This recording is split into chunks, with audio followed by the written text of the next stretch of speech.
And we are live. Hello, SoCal. What's up?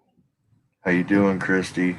I'm doing good, except I got a hurt back and trouble with my truck. But besides that, everything's A-okay.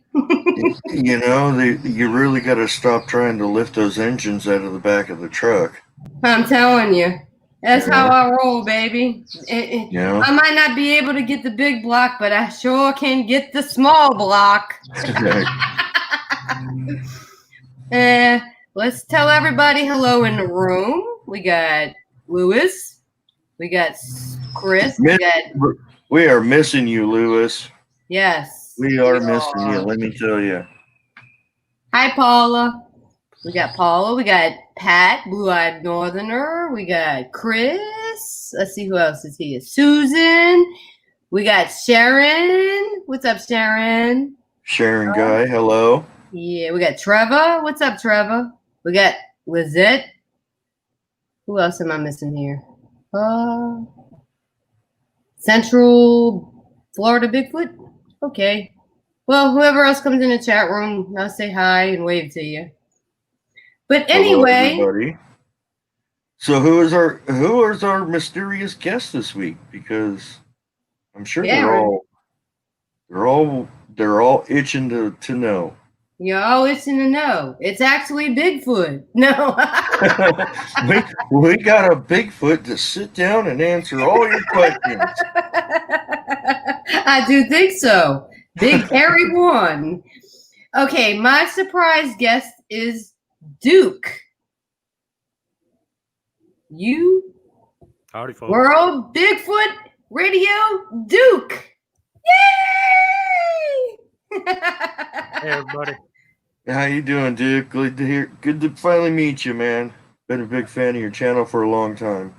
Well, thanks, buddy. It's good to be on here. I've actually been talking to Christy on the phone for a while now, and she came highly recommended by William Lunsford, who was out in the field with her, and said, "Oh, she ain't scared of nothing. She's good." That is saying a lot coming from William Lunsford. So, all right, hold on a second. Hey, can you shut my door or something so you don't have that? Okay, thanks. Tech help running around the background doing things. There you go. So. All righty. So yeah, what do you guys want to talk about? Politics, weather, basketball, football. Yeah. We got him. I'm sorry. I get how I start laughing about certain things. This is going to be one of those shows for Christy where the only thing she can get out of her mouth is laughing. I guarantee it. Going down the smart assery.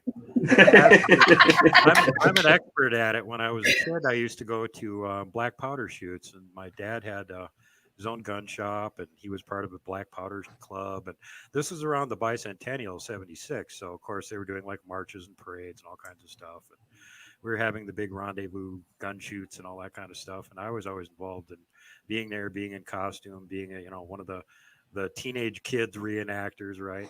And I was one of the tomahawk and knife competitors every year. Usually I won. And it was really irritating to the adults that were competing against me and were getting, beaten by a 15 or 16-year-old kid. So since everybody had to have a nickname, there was Doc and there was Tinker and there was, everybody had their woodsman, mountain man, rustic handle that they were portraying as their character. And they gave me mine, which apparently was appropriate. But anyway, I was the smart ass kid. So that was the character I was playing. Because, when I beat the adults in tomahawk competition, I would, of course, be doing the one-liners in the background. So rattle them a little bit too, see, that way they're not so good. And you got to keep them on their toes, Yep. So, I became the smart ass kid, and that's how I became the smart ass kid. Well, there you go, people. Everybody welcome the smart ass kid to the show. The smart ass kid became the smart ass adult. To go Bigfoot. Yep. So one question we'd like to ask everybody on this show, just because we get such a diversity of answers, is what got you personally into the topic of Bigfoot? Seeing one. That's pretty simple. Pretty simple.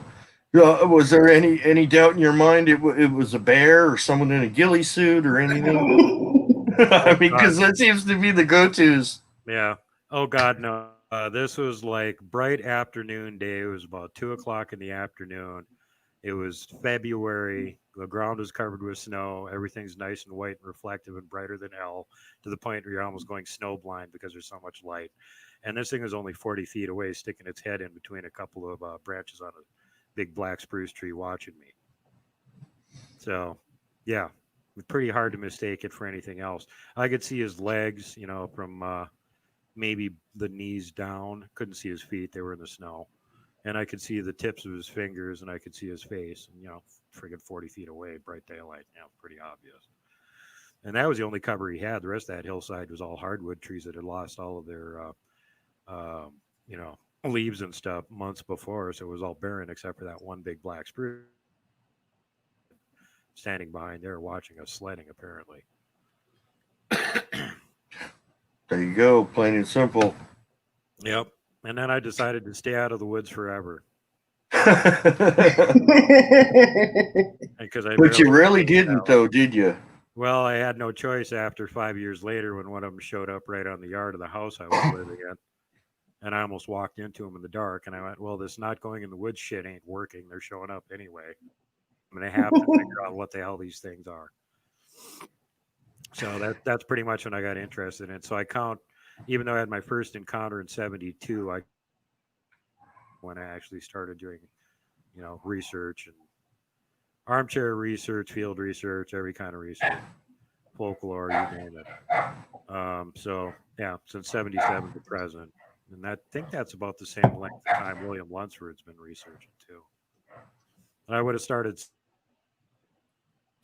after I saw that. I was like, no, I'm not going in the woods ever again, and stay the hell away from me, whatever you are. And when they showed up on the yard at my house, and I kind of went, well, that didn't work. I guess I got to learn about them now. So apparently they came to you for a reason. Yeah, to terrify me some more. So, back when you started, you were obviously,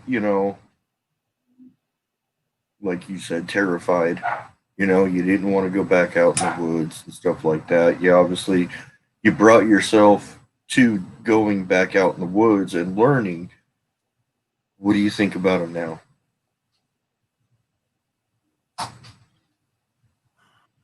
Part of the learning curve here was to come to the realization that the first one that I saw probably wasn't a regular Bigfoot.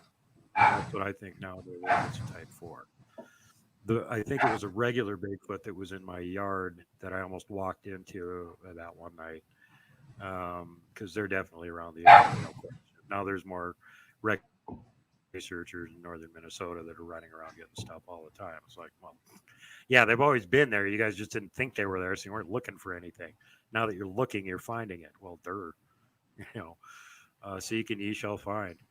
Right. It kind of goes with the old saying, be careful what you look for. You might just find it. Yeah. The other thing is that Dr. Bindernagel said, it isn't so much a seeing as believing proposition here, but believing is seeing.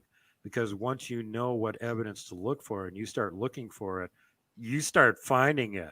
Most people don't realize what they're seeing, so they just walk right past it. They have no clue. That is exactly... I have to agree with that 100% because before I went out in the field, I was essentially doing armchair research for 5-6 years. I knew what to look for. I knew the signs. I knew this. And I kid you not, it's almost like I'm being led to it now. It just stands out like a neon sign out in the middle of the woods. Like, that's not normal, Well, so, and the thing is, once people get onto this and they start knowing what to look for, I get some of the most hilarious phone calls. Duke, I was just driving down the freeway and I pulled over and I'm calling you right now. Where the hell are you? Well, I'm in the middle of nowhere, but you can see the right of way near the freeway. There was a huge X structure. So I found the exit off the freeway and I backtracked to where it was and I'm taking pictures right now. So let me get this straight. You're just cruising down the freeway and you're going, hey, that's an X structure over there. Going down the freeway at 80 miles an hour going, was that what I think I was? Oh, wait, I'm driving. Oh, wait, let me get back in my lane. Yeah, exactly. It's like freaking hilarious, you know. Or I get one of my viewers sent me some pictures of tree structures and went, Duke, do these look like tree structures to you? And I went, look just like the ones that we find right here where I live. And he goes, well, cool. I just took these pictures in the Silver Broom Mountains in Ireland a couple days ago. I'm like, were those near a trail? Yeah. We'll go back to the same area and get about 100 feet off the trail and walk around. So sure enough, about 2 weeks later, he went back there with his son, and then he sent me yet more pictures going, look at the other structures that we found.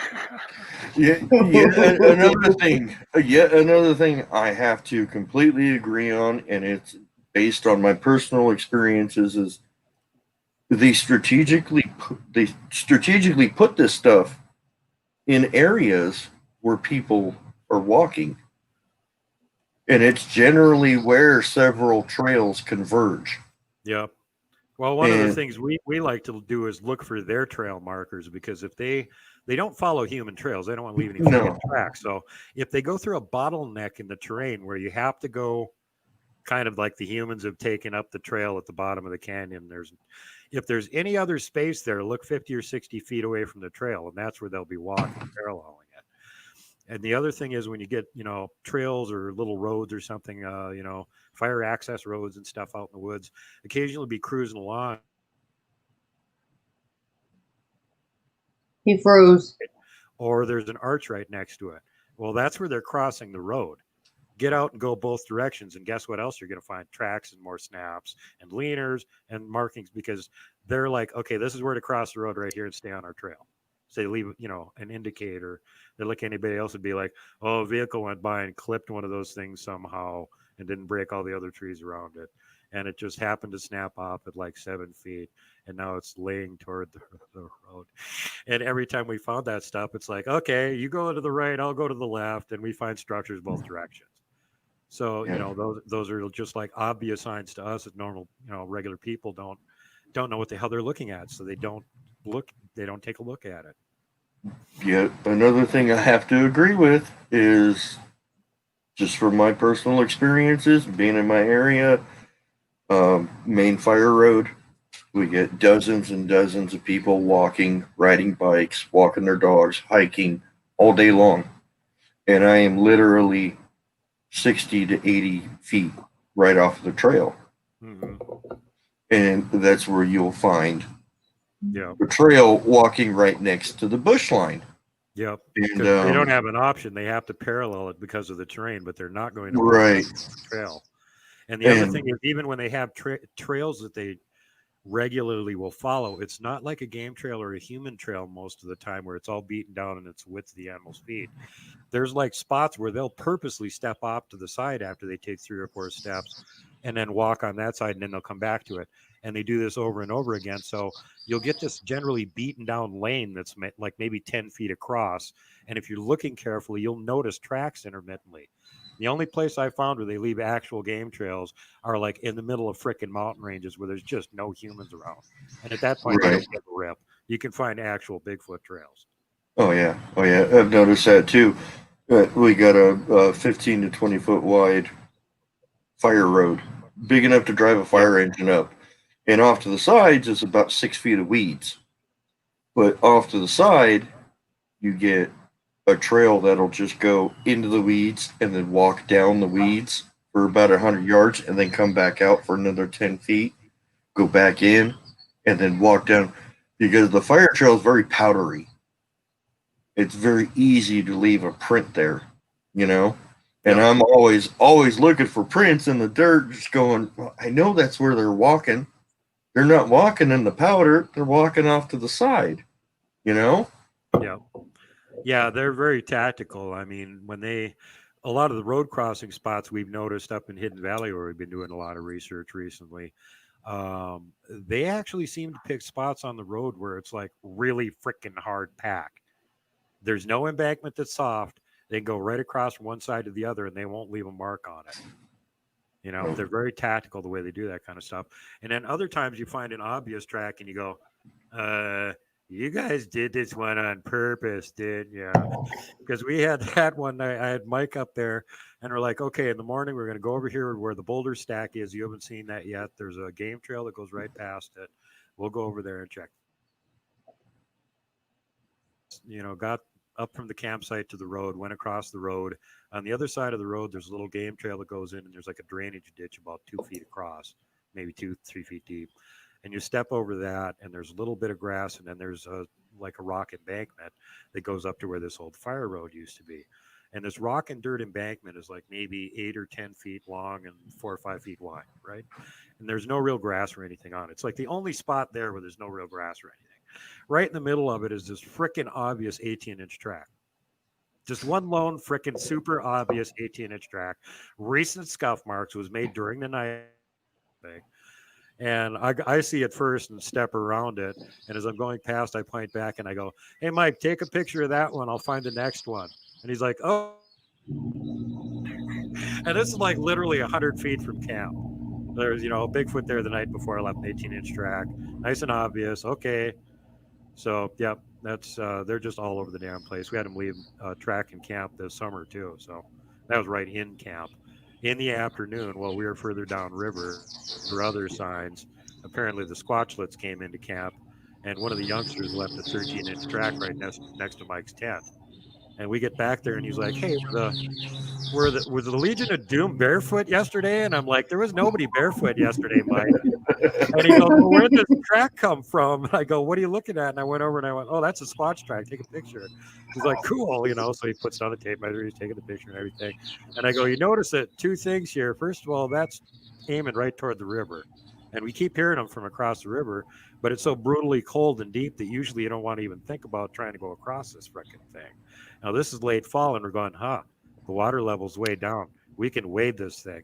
We'll go over there tomorrow and see where they're coming from, right? So, of course, that night they came into camp and pestered us some more. And then the next day we went across the river and picked up the little trail over there. And right away we found a 14-inch track, and then a real short distance from there, a 13-inch track, which was a perfect duplicate of the one they had left in camp. And then further along the trail, we found a 16-inch track. And then the trail sort of curved outward away from the river. And so there was a bowl there. And right in the middle of the bowl, as soon as you came around the corner, you could see a huge asterisk structure. And we're like, oh, that's not freaking obvious or anything. Yeah, I think we figured out where they're hanging out when we're in camp here.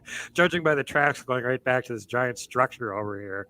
But most of the year, you won't get across it. And I think they take advantage of that because that river is so cold. They're all over the place on the far bank of it. But the near bank where the road is and the humans camp, they kind of stay away from it. Occasionally, you find tracks on the other side of the road where they're running around.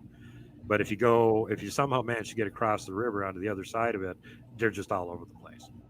In fact, don't go over there so they don't bother to hide their tracks very much. Right. Yeah, they're good at observing us. To them, it's just like, oh no, the water's like knee high. Oh, huge impediment. There's a waltz right across it. But they observe the humans all like walk up and stick a toe in and go, oh God, no, I'm not wading across that. And, so they know from observation, we don't go across that stupid little river for whatever reason. And they take advantage of it. They're not dumb. No, they definitely are not dumb. And, I actually got a comment on my channel today. Forget who it was, but it was something to the effect of, why do you think they're so close to the trail, to the main fire road? And it simply responded to observe us, to learn about us, to try and figure us out. Yep. Yeah, they make lines and stuff near trails just for that reason, so they can watch the humans going by. Yep. Like Bear from the Bigfoot Outlaws says, we're their TV. Yeah, we are their entertainment. Yep. Yeah, if they can predict where there's going to be humans doing something at a certain time of day, and they just got done eating a deer and they haven't got a whole lot pressing to do, they'll show up and hang around for hours watching it. Just Oh you're yeah. interesting, you're something out of the ordinary. Oh yeah. Oh yeah. It's like I came across my group just by chance. I've noticed that no one in my area goes off trail. They stick to the main fire roads. And here I am tromping through the bushes along the bush line, and I come around the bush and I got growled at. And I'm going, "Are you kidding me? I know that growl." And I kind of high stepped it a little bit to my left, and not knowing that there was one on my left in the tree watching the whole thing unfold. She's probably laughing at me, and I've been going there ever since and taking them apples and bananas. It's just, who knows how long they've been there, just sitting there, just watching with no problems at all. No sightings, no problems with humans, no nothing, because no one goes off trail except for a nutso like me. Yeah. Somebody's joking with Bomber. Good one, Bomber. They messed with me about my ladder in the back. I can't help that. I'm sorry. I need to be high stepping it, because I'm so short, Portable ladder. No, I'm assuming that ladder is to block the door from opening. No, we just threw it in here because I can't reach when I change light bulbs. I need to step on a ladder. We got 12-foot ceilings in this house, so yeah. Somebody's giving her a hard time for being vertically challenged. Well, that's when everyone needs a Bigfoot in their household. Yeah, they're great. Pick you up and hold you up, change the light bulbs, on your way. Man, you want a kick-ass roofing crew? They don't even need a forklift. They can just hand the stuff right up to the crew on the roof. It's right. Yeah.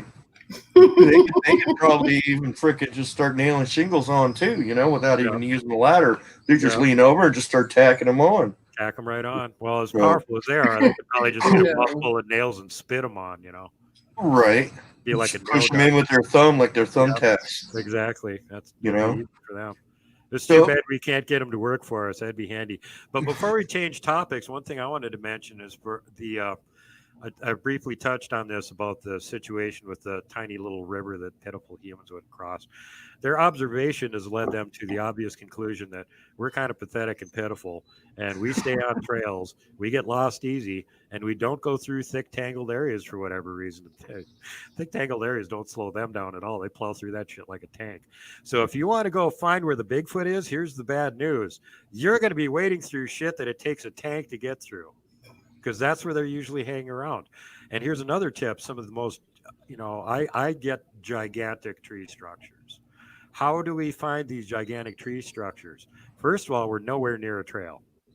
You get off every damn trail that you can and follow a game trail. Start following game trails, or just doing a dead compass reading. We're going in this direction, this far, to the top of this ridge, and then we're going to work our way down. And usually where you find this stuff is start looking at the fallen timber. There's a regular amount of timber that falls in any area of woods. There's always going to be fallen trees. There's going to be old rotten trees. When you get into an area where you start noticing, like, there's still tons of trees standing here, but there is a buttload of fallen timber. Did a come through here? Okay. If it's kind of a limited area, well, that's pretty unlikely that this huge windstorm just hit this tiny area, usually down in a slough or something, a swamp or something, in a low-lying area where high winds would even be less likely to have caused it. Right. Okay. If they build a giant structure, they seem to like to knock down a lot of the timber around it, or even haul in logs to make it so freaking impassable that no stupid human would bother. Oh, why do I want to walk through a bog with a ton of fallen timber in it? God, no. We go around. If you actually go in there, you can't see it from the edge of it. You have to work your way in a ways, and then you see, hey, there's a freaking teepee structure back there. Right. That's how you find some of this giant stuff. They don't put it near trails usually. It does happen occasionally, but usually they're really big stuff, man. It's in the middle of nowhere, and it's in areas that are hard to get to. We've had some of them we found that we've had to go back 3-4 times to try and find them again because it was so damn difficult to get there in the first place. Yeah. Going back to your comment about going through stuff that's so thick that you need a tank to get through. You know, my buddy Lewis, North County Bigfoot, who's one of the third of this whole podcast, who's kind of in the chat right now. He took the train up there so we can go explore a cave that I found, and everybody said, "Don't go alone, don't go alone." Well, he made the trip up, and it got to a point. Luckily, I had 100 feet of rope. I was thinking, because I knew it was really steep, and I didn't know what kind of terrain we were going to encounter. What kind of sudden bottomless chasms you might be encountering on steep, greasy slopes leading to them. Right. Yeah. So it got pretty steep, and we're sliding down. It's like, okay, it's time to get the rope out. So what we did is we just roped the loop around a good spot, tied it up, and then put the knot down at the bottom. So we would go down 50 feet, untie, retie, and then continue on. I think we did that like 4 or 5 times. Yeah, and it got to a point. Reverse, you just relay effort with the rope and keep working. It got to a point to where we were literally, it was so thick, we were literally crawling on our bellies across the tops of the bushes on the last 30 feet.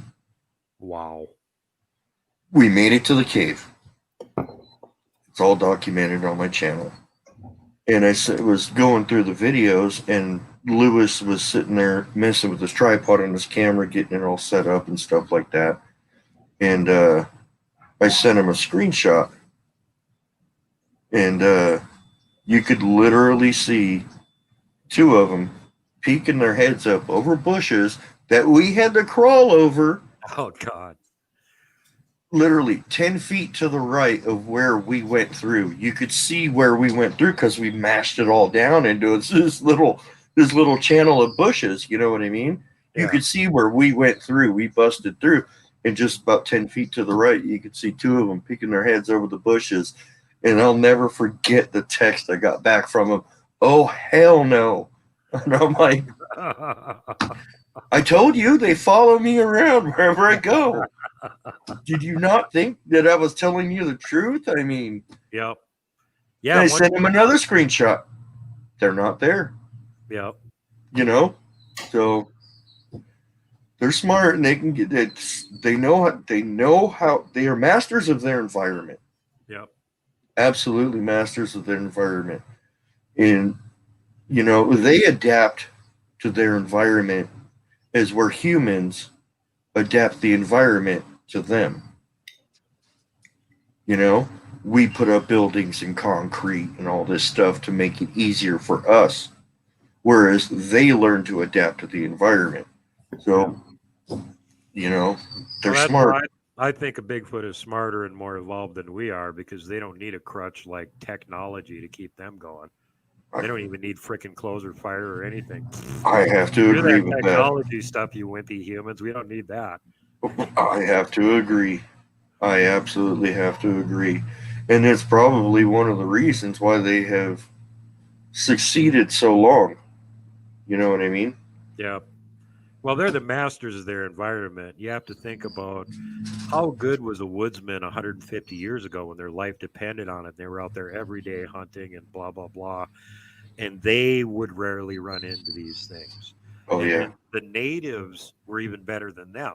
They weren't the mountain men or the trappers. They were living there from the time they were born, dealing with this stuff and doing the same sorts of things. And they couldn't sneak up on them. The Bigfoot would sneak up on them all the time. And I've heard this from, special forces people from nowadays that are trained in all the recon and evasion and Sears Goal and all that kind of stuff. And they know all these techniques, and they've been in situations where they've had Bigfoot playing cat and mouse with them. They're like, these guys know like everything we know plus, 300% more. And they make us look like, little pitiful 5-year-olds trying to do it compared to how they do this stuff. Right. Yeah. They can. I've said this for years. They could be 3 feet from you. You'd never even know. No. There's actually a couple tribes that claim that there's like a adult ritual that they have to go through in order to be full-blown adults. They have to count coup on a human. They have to touch you without you knowing that they were ever there. Oh, wow. That's impressive. Whoa. Although nowadays, I mean, I've done experiments in areas where I've sat for 2.5 hours, 10 feet off a trail, not wearing camo, not wearing anything, literally with half my body up above a bush, you know, watching people walk by all day long, all day long, all day long. And there's one person that saw me. It wasn't an adult, it was a 5-year-old child. Mm-hmm. And that, mommy, there's someone up there in the bushes. There's someone up there in the bushes. She's all, oh, no, there's not. You're just seeing stuff. Come on, let's go. Never even looked up there. Yeah. You know, just oblivious to our environments, to our surroundings, you know? And I do it today. And one thing I figured out is humans are trained to spot movement. Yep. If you don't move, they don't see you. Yep. And that is a big tactic that they use. Yep. And that's why if you're trying to sneak up on humans, every time they turn in your direction, you just stop walking. They don't see you. Just freeze. Yep. Just freeze. I've tried this on my own team. Now, these guys are like Bigfoot researchers. They're all good woodsmen.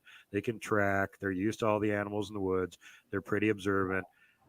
And I sneak up on them just to irritate them, basically, because it's like, look, if I can sneak up on, I got a chance against Bigfoot that you're supposed to be paying attention and looking for. Mike and Hawk were both great. We were wandering around up in Coloma, and I thought they were following me, so I started filming and monologuing, and then walked up on a 16-inch track, and I was going to be like, hey, guys, check out the track. And I turn around. There's nobody there. They're not following me.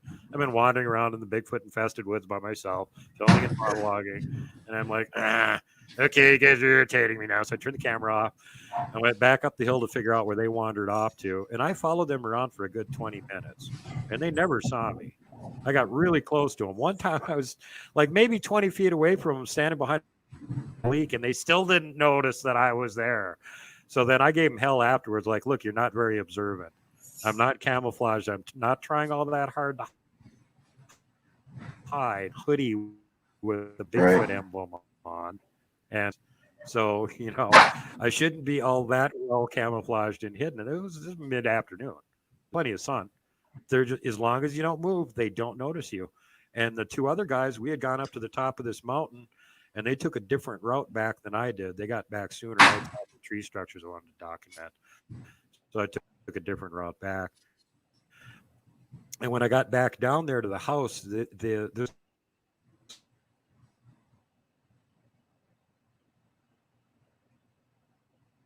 I think he froze. Uh-oh. Duke. Yep. Going through a little unfreezing process. Must be his. Wait, he's back? It's a commercial break.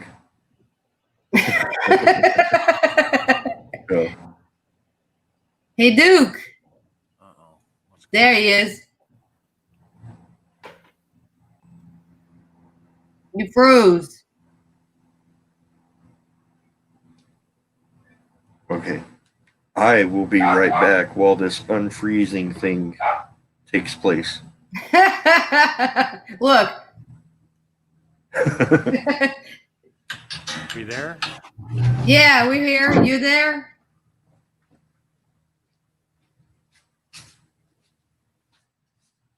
Oh, we lost Duke. He'll be back on. Give y'all sorry about that, y'all.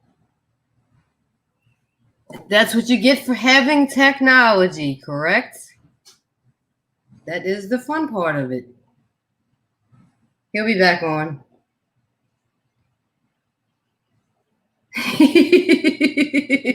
Duke's cold. Maybe so.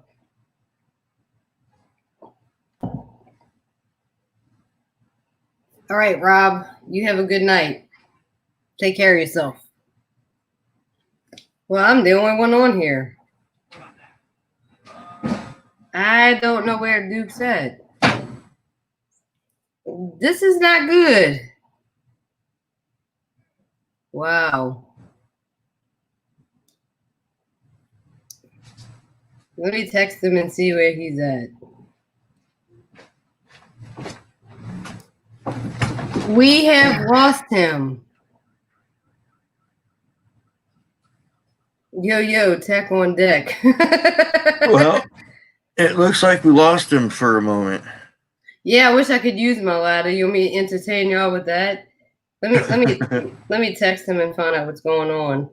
So let's see. While we're having, let's see how did some people in the chat. So we got Crow Creek Cryptids. What's up, buddy? What's up, Tony? We got Bomber in the house. What's up, Bomber? How you doing, girl? Pappy Two Bears. Hanging out. Yeah, master of wisdom right there. You know, Isaac Ariella. How you doing, buddy?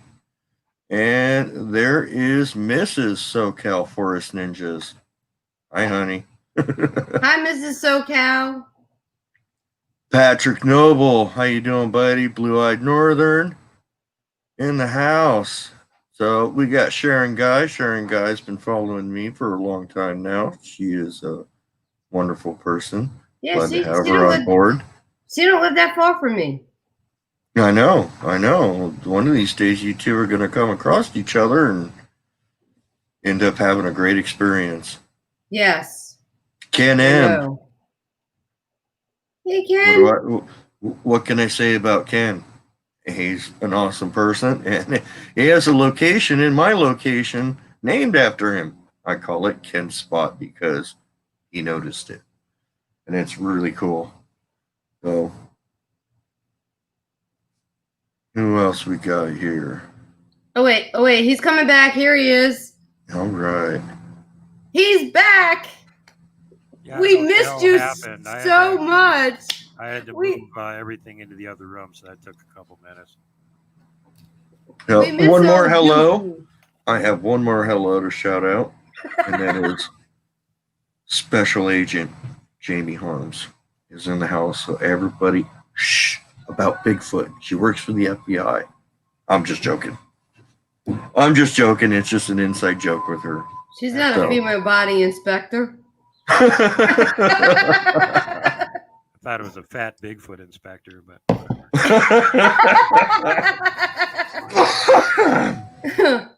well, you know, there's all kinds of body types out there, so what do you know.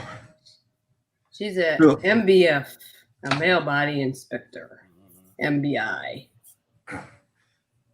So, Duke, in your journeys, you have experienced your own stuff. You have been brought experiences to your attention through other people. Is there any particular one that stands out the most to you with everything you've heard?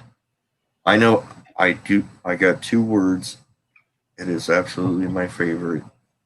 And all I have to say is Kevin Lang.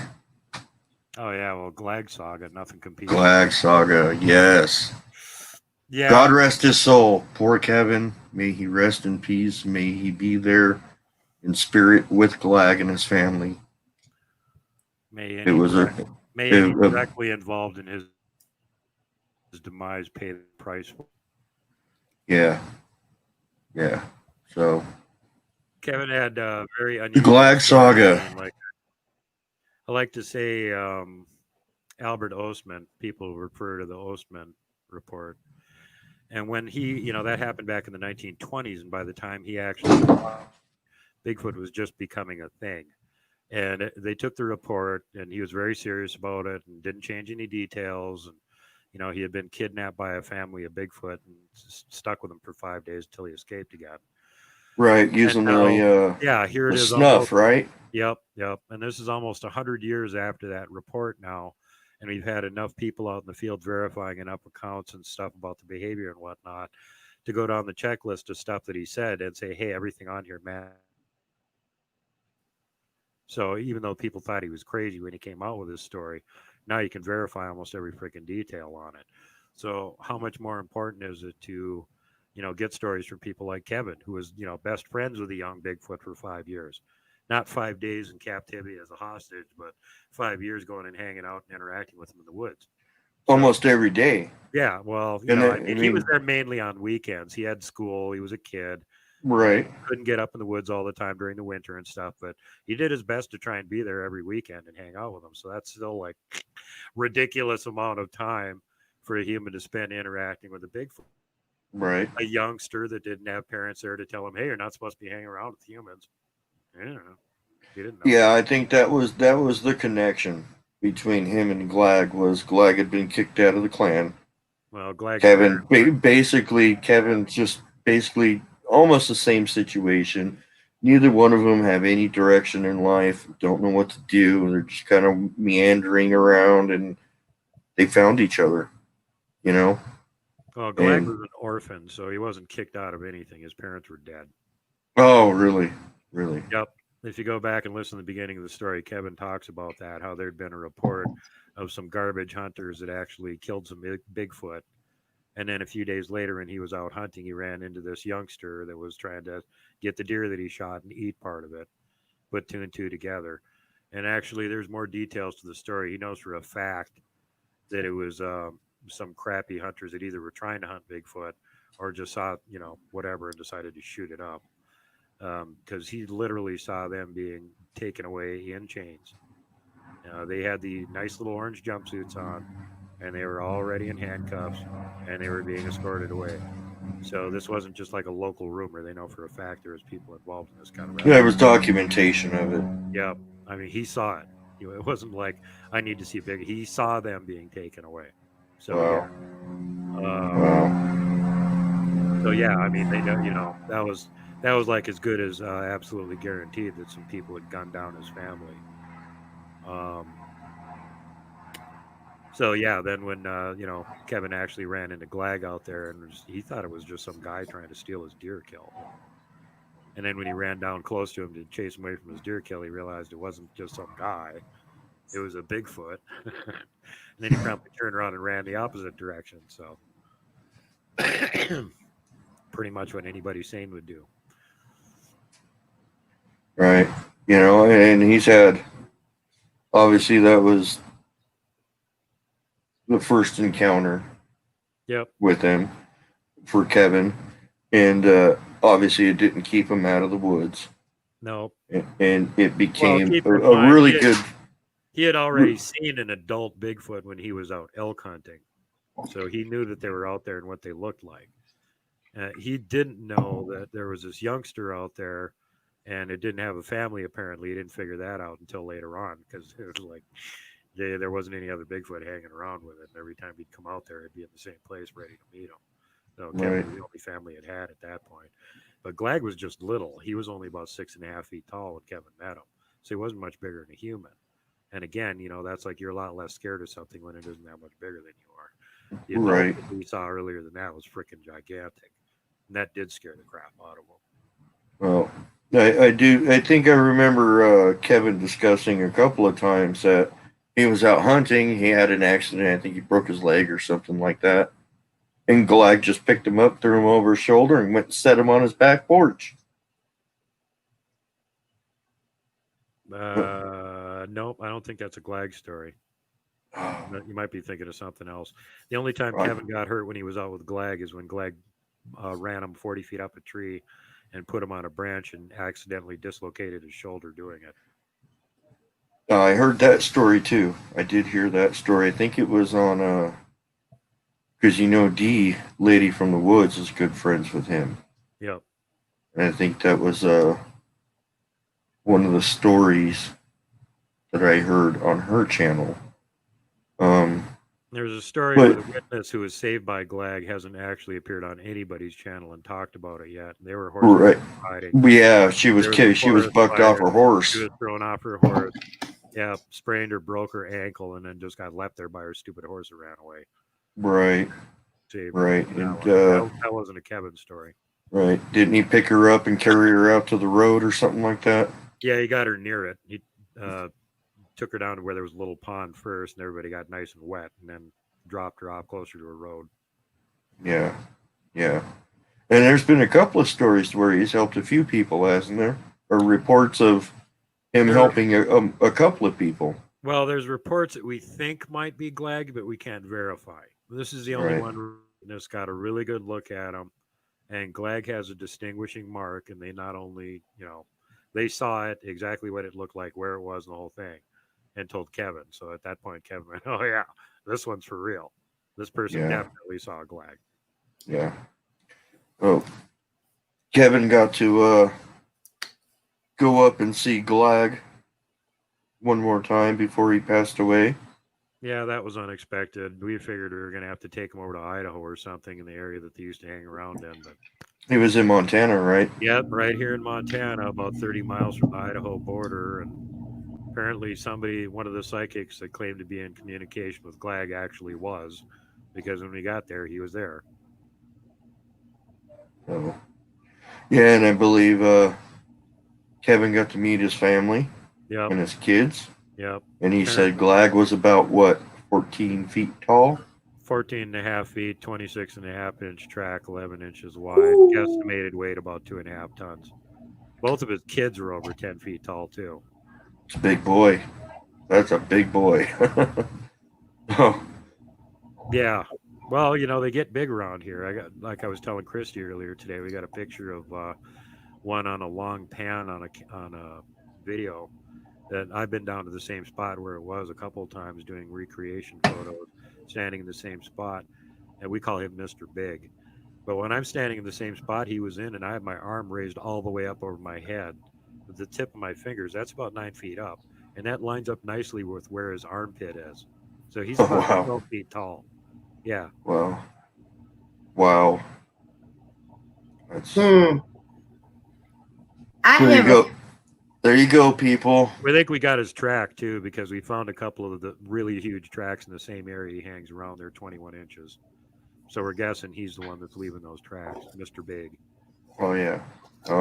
There you go, people. They get a lot bigger than 7, 8, 9 feet tall.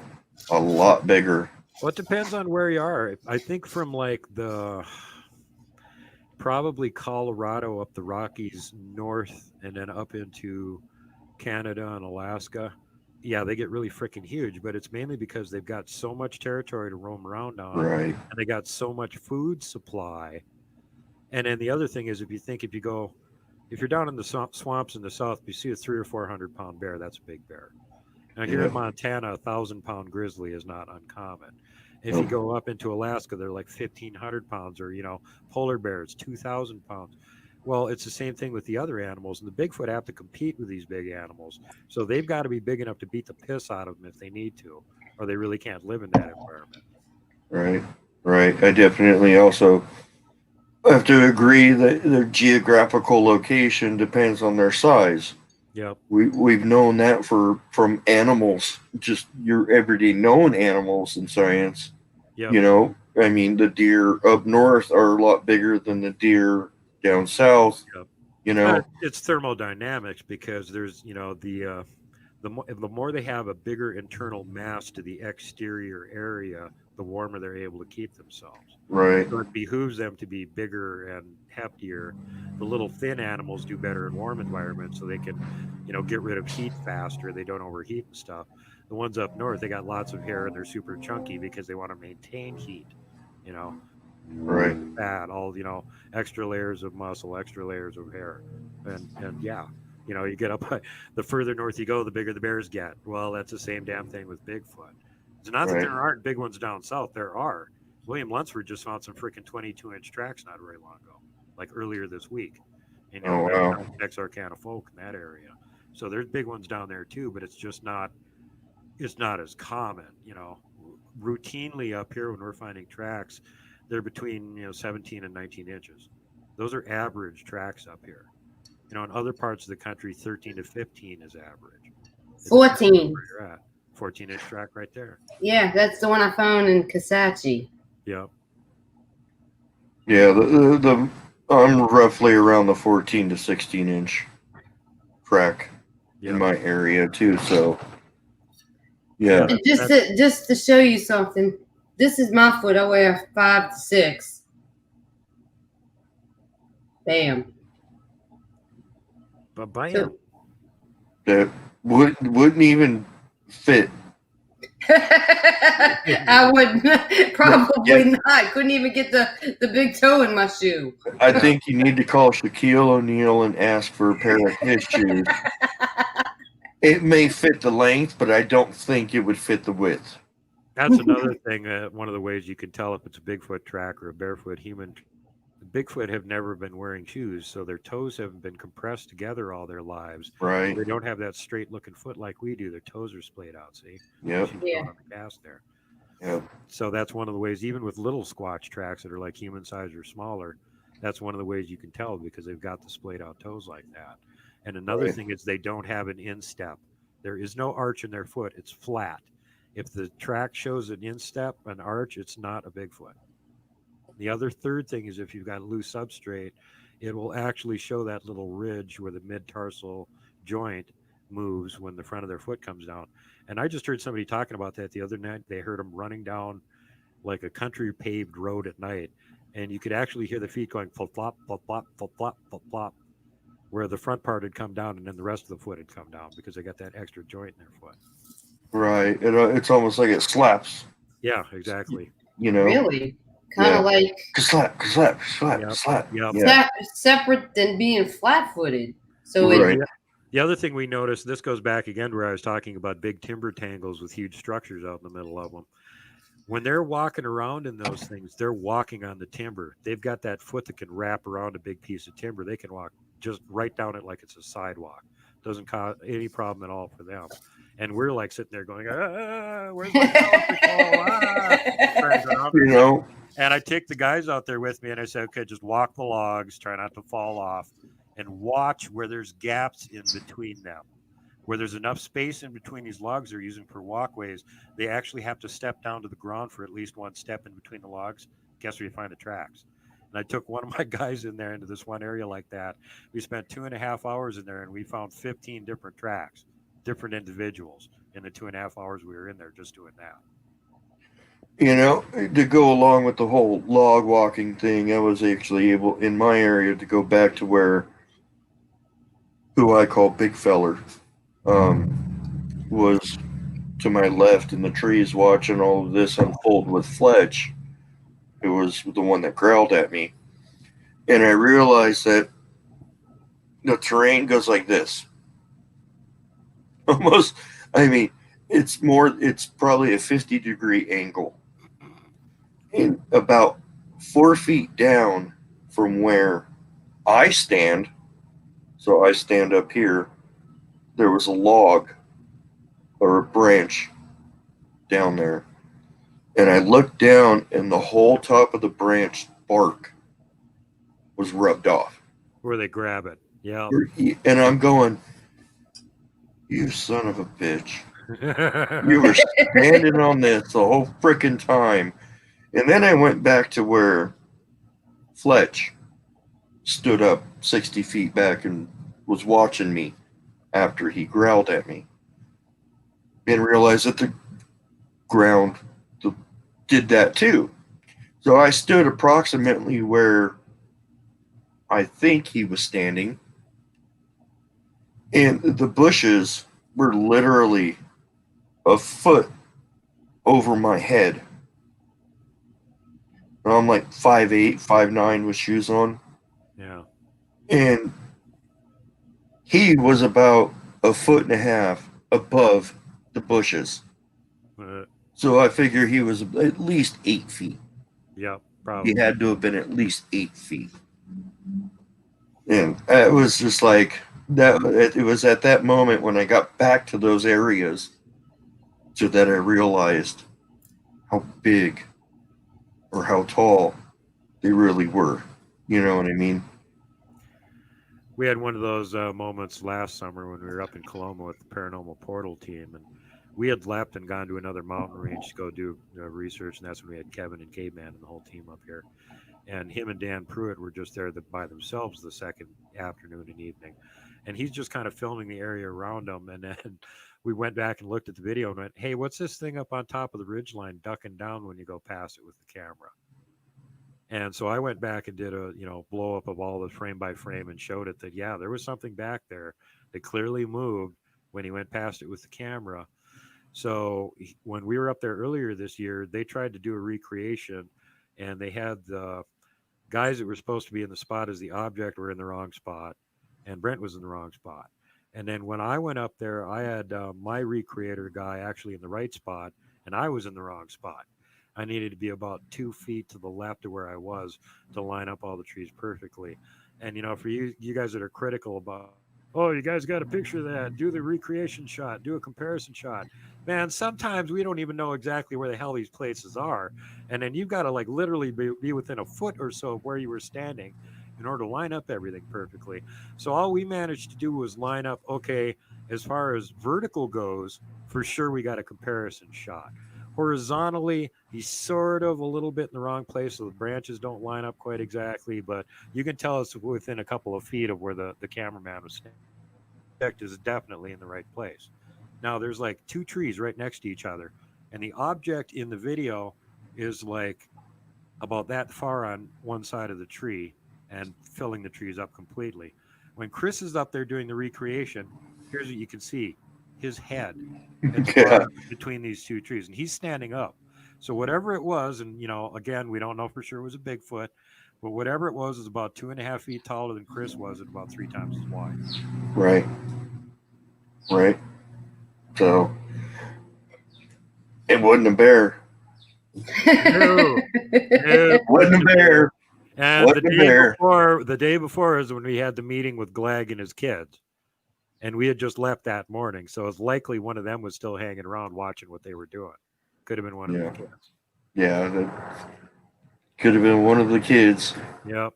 You One of know. the kids spying on the ghost hunters because they had their ghost box going that makes all those weird noises and stuff. That's really Right. loud, Yeah. The So static. they're probably hanging out. No, not just static, but like it's an actual voice gate that's got like a bank of sounds. Ghosts theoretically can pick what sounds they want to come out of it and try and make words out of it. Oh And wow. it just barps out weird sounds all the time. And when they start sounding like words and or sentences, there's definitely something going on because that should not be happening. And several of the things they recorded up there were sounds that weren't on the sound bank. Oh wow. They weren't pre-recorded sounds, but they were coming out of the freaking thing somehow. Like woman crying, and they heard the sound when they're in the ghost house like 3 or 4 times or something going bang, bang, like somebody was making a gun shooting at him sound effect. That's Bang bang. Yeah. not in Yeah. the sound bank. That sound does not Wow. exist in their sound bank. But we Wow. got recordings of it coming out of the ghost box. So yeah. No, actually, No. the ones that supposedly pick up the disembodied voices that don't have a sound bank, the most hilarious one from that was researcher X, who has a horse ranch down in Florida, and she had already, with me and Bear helping her, had figured out how to eliminate the skunk apes messing around and eating the horse feed all the time problem. But then she started having like ghostly up barn. So she called in the local paranormal team, and they had a ghost box that scans all the radio stations and tries to pick up any little blurbs of vocal or anything. And that thing was going, and they were asking the ghost questions. They're like, is there anyone around the barn right now other than our team? And there was a little silence for a minute, and you heard this voice, crystal clear and quite obvious, go, Bigfoot. Wow. And she just started laughing, and she points at the box and she goes, see, I told you guys. And then when I heard it, I'm like, you got narked out by the Bigfoot.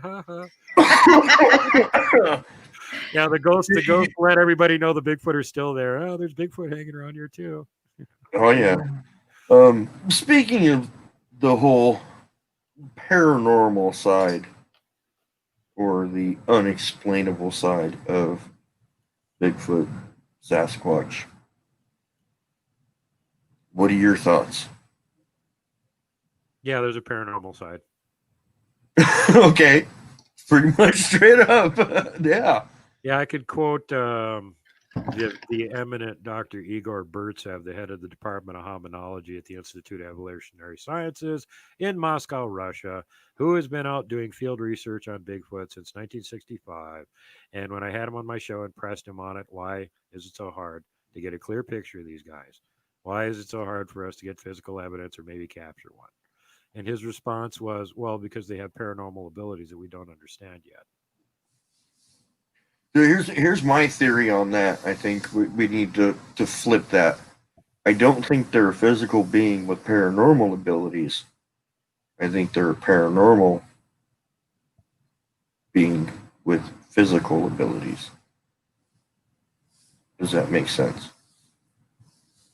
Yeah, I think it's kind of 6 of one, half a dozen of the other. I don't know that it really makes much difference in the context of what's likely going on. Either way, weird stuff happens when And the they're other around. thing is, bottom line, they ain't ghosts. They leave tracks. They can move Right. physical objects around. They're physical critters. People can touch them. They can swat somebody and make them fly 30 feet. And, they can rip the door off your house and throw it across your yard. These They are can flip ghosts. your They're car. physical beings. Yep. They could turn your car on their roof if they wanted to. Yeah. You know? I've never heard of a Bigfoot doing that, but I have heard of the Dudley doing it.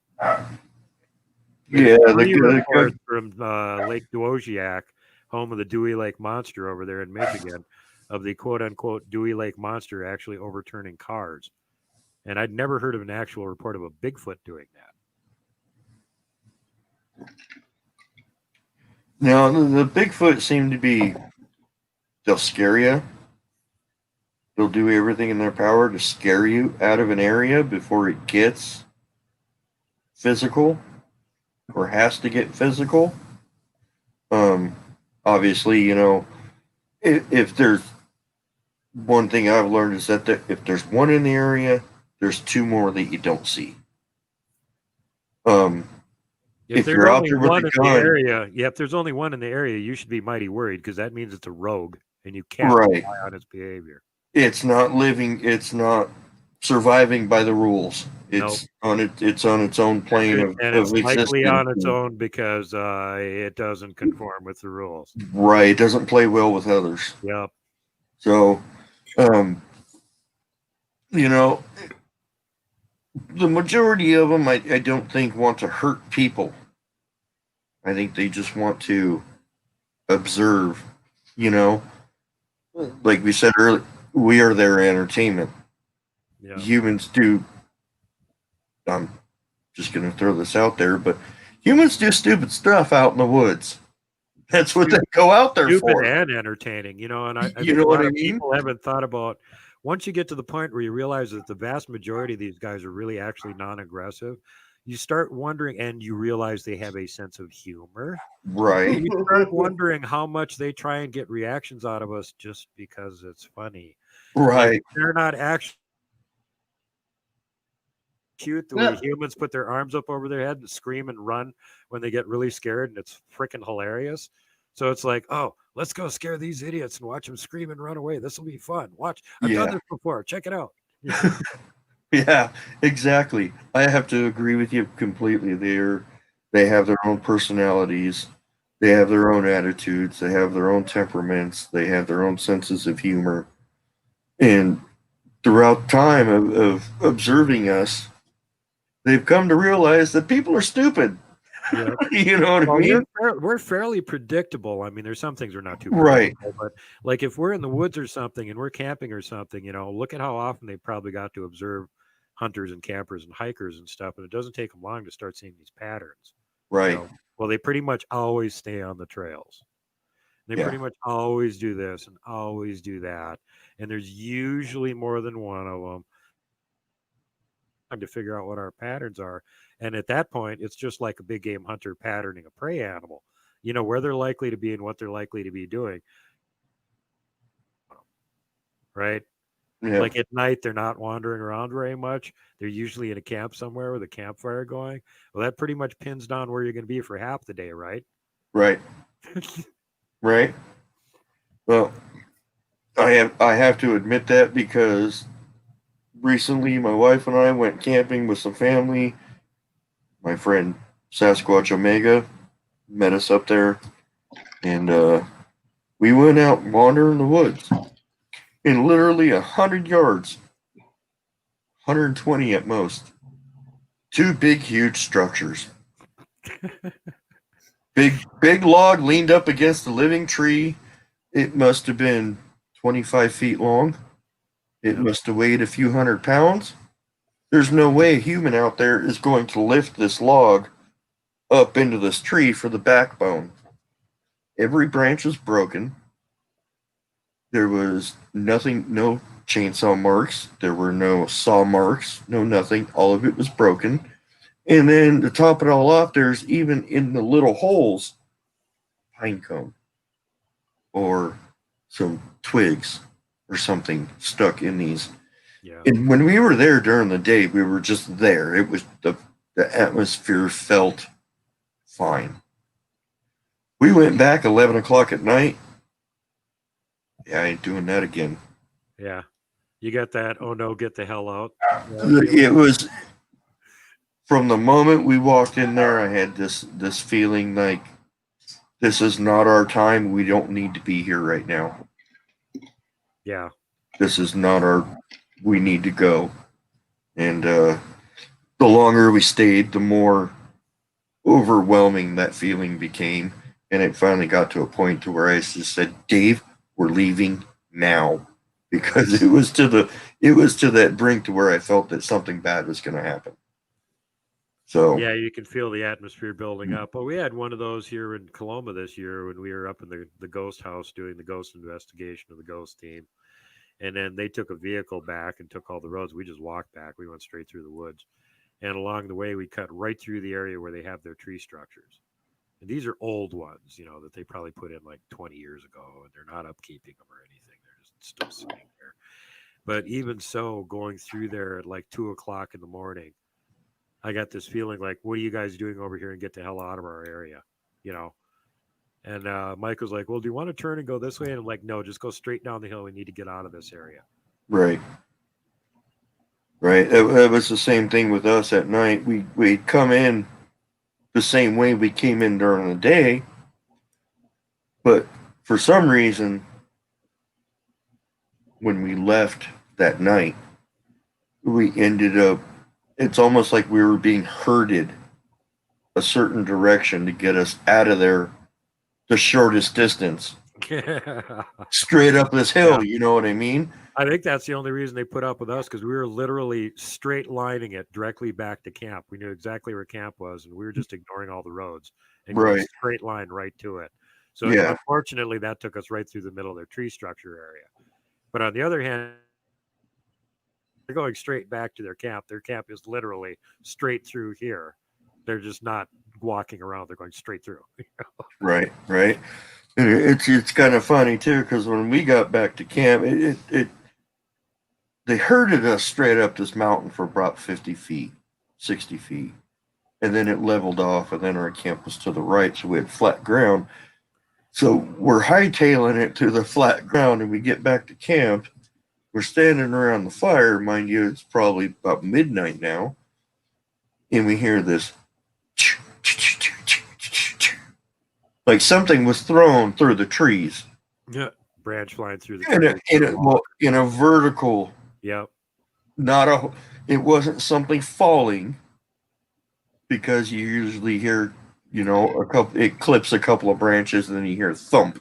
Yeah. No, this was like it came through several trees, hit the ground and bounced 4 times, which would mean it had pretty good momentum. Pretty good momentum in a horizontal trajectory. Yeah. So we're looking at, what was that? And we look at my friend Dave and go, you know exactly what that was, man. They threw something through the trees. Yeah. And then a few minutes later, just a little bit to the right behind our family member's tent. So our line of sight was broken with the tent in the way. We hear this big snap. Big branch break. So they knew where we came from. They knew where we were. And they herded us back to camp going, okay, that's where you belong. Here, humans, go this way. If you can't find your camp, go this way. We'll herd you there. Right, exactly. Well, the next morning, off in the distance, there was this big, huge tree that they had cut down. And it was probably 3.5 feet thick. It was a huge old growth tree. Hundreds of feet long. Absolutely sucked that they cut it down for some reason. But the stump was right next to it, which was about 3 feet tall also. Well, me and my family members' kids were shooting arrows. We'd taken a bunch of the bark off of that tree and made like a backstop. Right. And then someone had left a pizza box in the bear box for our food. So we took that out. We drew a little target on it, and that was up against the bark. We were shooting arrows into it all night. And the stump was right there. We were right there next to the stump. There was nothing on it. The next morning, I woke up, walked out there, and there was a black rock sitting on that stump. Cool. I walked over to Dave, and I'm going, hey, did you put that black rock over there? What black rock? I'm all, well, look at the stump. He's all, where'd that come from? That wasn't there last night. No, it wasn't. We were shooting arrows and BBs into that target all night long. You're all, yeah, you're right. Asked the kids, hey, did you guys do that? No, why would we do that? We were asleep, Yeah. I have a big question for you, Duke. Uh-oh. What is your favorite cryptid and why?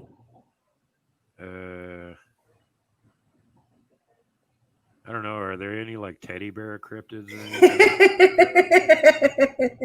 Like for the most part, cryptids are like fairly dangerous since they're unknown, and some of them seem to be fairly hostile. So, what is that one they call man bear pig? What is that? man bear pig. That's Al Gore's favorite cryptid.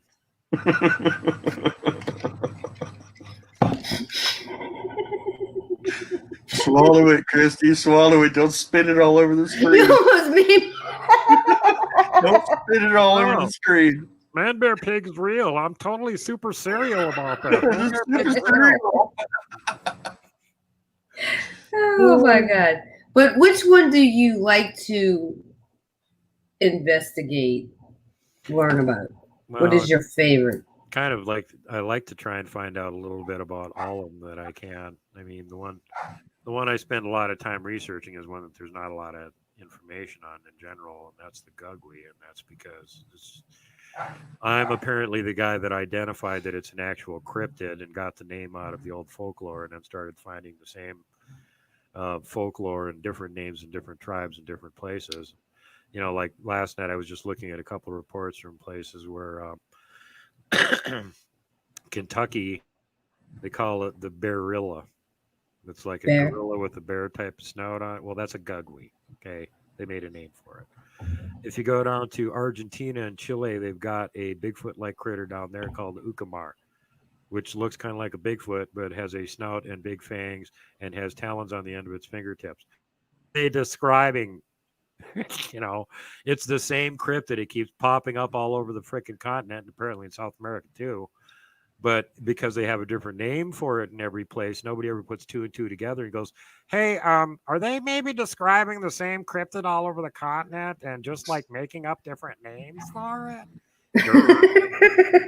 Yeah. Oh, you mean like Oma, Bigfoot, Sasquatch, Grassman, Skunk Ape, etc., etc. It's all a big. It all means the same thing. And all have different names for it. So it's like, look, there are other cryptids besides Bigfoot. Some of these things are not widely known. And that was one of the points I wanted to make. You know, this all, I think people first started even becoming aware there might be something like this when the pictures of the Beast of Seven Shoots started going around. That's a gugwe. Okay. I know somebody that was working for the forestry type departments up there in Canada when this incident happened, actually called in because the campers had this weird report. Something walked into their camp and picked up their full-size poodle, killed it, and walked off with it under its arm. And then this other guy who's just walking around the park randomly taking pictures takes a picture off this abandoned train embankment of this gugwe-looking thing with a giant dead poodle under its arm, walking off with it. Well, put two and two together, folks. So, yeah, it was a poodle. It was, you know, not like a little teacup poodle or slingshot. It was a standard size poodle. Standard size, the standard big size one. poodle. And if you look close, you can see it's got the hind legs and the tail sticking out from underneath its arm, and it's looking sort of up at the guy on the embankment that doesn't realize it's there, taking a picture of it. You know, I've heard of a particular vicious story where there was a hunter living out in the woods. Weird stuff was going on. One night, his dogs are scratching at the door, going nuts. He let them out, and it was just starting to get dark. There was just a little bit of light on the horizon, you know. Dogs immediately ran up to this small hill. I mean, we're talking pit bulls. We're talking a pit bull and I think a Rottweiler. I mean, we're talking pretty vicious dogs if they want to be. And all of a sudden, the guy heard this yelp, and he went running off the porch and went running up there. Got it within about, I think he said, 40 feet of it, and he could see this thing holding its dog by the lower jaw, and it just grabbed its snout and just pulled it in two pieces. Right.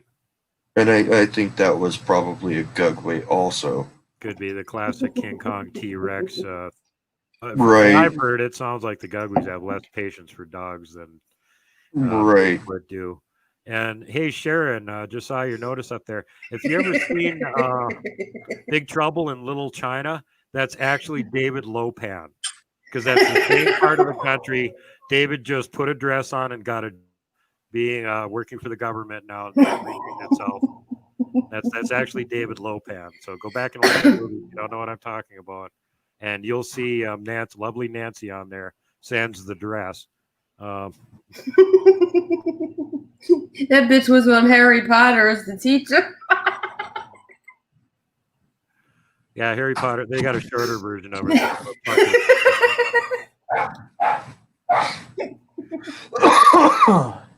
I'm sorry. Yeah.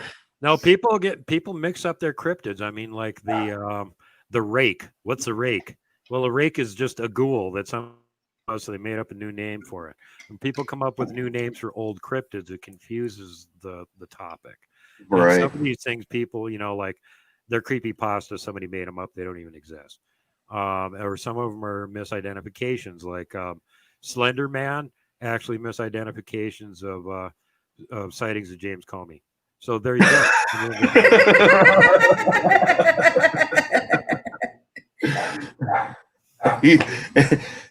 You could be right. You could absolutely be right. You know what I mean? Yeah. I mean,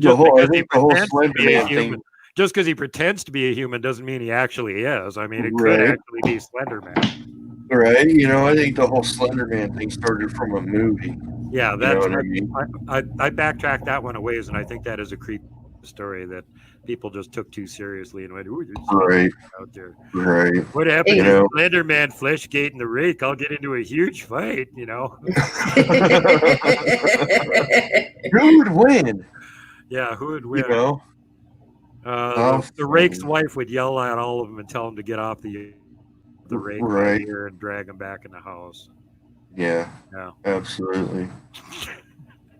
It was. Yeah, there's a lot of weird names for him. I mean, you got your Mothman, you got the Chupacabra, you got Sasquatch, you got. Well, apparently you got more than one kind of Chupacabra, because that sort of whole reptilian goat sucker. That got very convoluted very quickly. Original Chupacabra was like this little short alien reptilian looking thing that would eat goats and suck their blood with out. Spikes down its back and claws and stuff like that. Now like people kind of a little reptile monkey, the little reptile monkey thing. And then if you go up north of the border in the U.S., it was more like a dog with no hair with a mange or something. Right. Version of the Chupacabra. And then it looked like the same time the Chupacabra story started, there was actually like a B horror movie which had a monster in it, almost identical to the description of the Chupacabra. So, I think a lot of these so-called cryptids have been started from someone's wild imagination. Yeah. You know what I mean? So, I mean, we're humans. We have wild imaginations. It doesn't take much to create this stupid story to be believable. Yeah. You know what I mean? Well, some of them are doing it on purpose too. Right. Just like to get your goat, or the clickbait commandos that want you to tune into their stupid channel and watch whatever BS they're putting out. Oh, Bigfoot ate my Winnebago. Tune in tonight. Right. Shut up. You know, Bigfoot doesn't like all that plastic and metal. He wouldn't eat your Winnebago. No, right. Bigfoot isn't big enough to eat it anymore. At best, it might walk up and rock it a little bit. Yeah, or you might turn it upside down like happened here in Montana, but we're not even sure if Bigfoot did that because that was a double axle tandem wheel, so like 10-wheel vehicle, 3.5 ton with a huge camper on it, and something turned it upside down. Whatever it was, didn't even leave a track. And this is like on a 1-lane dirt road in the middle of nowhere with steep embankment on one side and ditch going down into the woods on the other side. There really wasn't even room to turn this vehicle around. You couldn't have rolled it uphill onto the embankment and had it end up on its roof. So like something literally had to pick this freaking thing up and turn it upside down and place it back on its roof. My friend who was there and actually gave me the story said, dude, I looked. I couldn't find any tracks on the road, but there was no sign it had been rolled over either, because if it had been rolled over, it would have messed up the side of the truck and the top of the camper. Had no damage on it. It was just somehow sitting on its roof. And the old couple that owned it from Washington State were there all flummoxed going, what happened? We're right here in the middle of nowhere. Our vehicle's upside down. And he was like, well, what happened, you guys? We didn't hear anything. We just left the vehicle and walked off in the woods to take some pictures and stuff. And then when we came back, it's upside down in the middle of the road.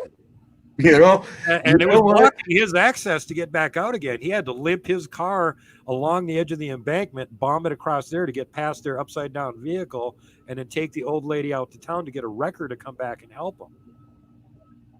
Yeah. Well, you know what? Hearing that story, that almost sounds like a group of Sasquatch being funny. Or one mountain giant. And we do have them here. Oh, yeah. Oh, yeah. Everyone, literally picked it up with both hands, spun it like a freaking, like turned a turkey. It upside down, left it on its top, went he, and just set it down. Just set it down. Where our best guesstimate is there's probably one of these things per mountain range. Because, right. Area. Right. There's 52 mountain ranges in Montana. Yeah. Just in Montana. So, yeah, we go to northern Idaho. My father-in-law has property up there, and he's got Bigfoot on his property. But the panhandle of Idaho is 80-something miles wide. The smokestack. Yep. Yeah, the smokestack is 80-something miles wide, no bigger. It ain't very wide at all. That's because Montana grabbed a big chunk of what should have been Idaho. Idaho was supposed to have been rectangular, and we grabbed a huge chunk of it. Right. But, I mean, you go from Washington State on the west coast, and it's very rainforesty. It's very thick. Yep. You get into the eastern side of Washington, it thins out. You start to get a little bit of farmland. Then you get into Idaho, where it's mostly woods, but not so thick that you couldn't travel through it anywhere. Then you get into Montana, and it is just wall of woods. Montana is so thick, it's not even funny. Yeah, it makes it scary in some areas to even do research because they can sneak up so freaking close on you. Oh, yeah. You never know they were there. And like I was up in the Yak. I went up there with Grizz. Spent about a week up there bombing around looking at everything. And some of those, there's original forest up there that does look like the Pac West. It's got the moss hanging from it. There's the ferns on the ground and stuff. And the trunks of these trees are so freaking huge. A 12-foot Bigfoot could stand right behind it and you would know he was there. Oh, yeah. Yeah. You wouldn't have to turn sideways or nothing. Just, you got to take 3 steps to get past the trunk. You know what I mean? These freaking trees are big. Oh, yeah. Oh, yeah. And, I mean, just those are the areas they like. Because they have so much cover. I mean, they don't need a multitude of trees. They just need one big tree, and they're completely covered. That's it. You know what I mean? And this is like a lot of those big trees. As soon as you walk around one, there's 5 more behind it. Right. Not that far away, and then you've got all the little underbrush and stuff that's growing in there. And it's like that's why I hated doing research in northern Minnesota, because you've got all of these real thick swamps where, I mean, like, you need a machete to even get through them. Yeah. Maybe you can't even see 10 feet. And during the winter, it's even worse because now it's covered with snow. You can't see shit, and you don't know what's underneath your feet. because it's covered with snow. Is it ground? Is it a little thin layer of ice on a bog? Well, step on it and find out. Right. Yeah, very, very dangerous. And, I've spent some time, me and my wife would go to northern Idaho, twice a year, 2-3 weeks at a time. And I've never really gotten to spend any time out in the woods out in Washington, but Idaho, the Sasquatch there seem to be very curious and almost playful like. But in Montana, it's almost like they want to rip your head off for being out in their area. Southwest corner, yeah. Me and Kelly Shaw have both been comparing notes on that for years. And there's a lot of missing person reports that are unexplainable. This is also the same area where Teddy Roosevelt had the Bauman encounter that he reported. It's the western side of the Bitterroot Mountain Range. Freaking dangerous. Bigfoot in there. Do not play. Stay there. And even Kevin talked about that when they used to do their high-speed motorcycle runs through there and get rocks thrown at them. Well, same damn area. Don't go in there. But if you go over here on the east side of the Bitterroots, no problem. They're just fine. If you go up into a little bit more northern in Montana, apparently some of those troops are fairly hostile, but the only people I've heard really reporting that is like Todd Standing, and I just think the Montana Bigfoot just don't like him. So he can probably run his ass off. Do you blame him? No. Well, he charges people $3,000 to go out and live interact with Bigfoot, and he's not giving Bigfoot any of the money. He could at least buy him some, like cake or Snicker bars or something, and put them a bushel of apples or something, right? Yeah, exactly. So they're not getting any kind of bribe from it. And they're like, "What are you doing, making all this money off us? And we're just getting screwed." Right.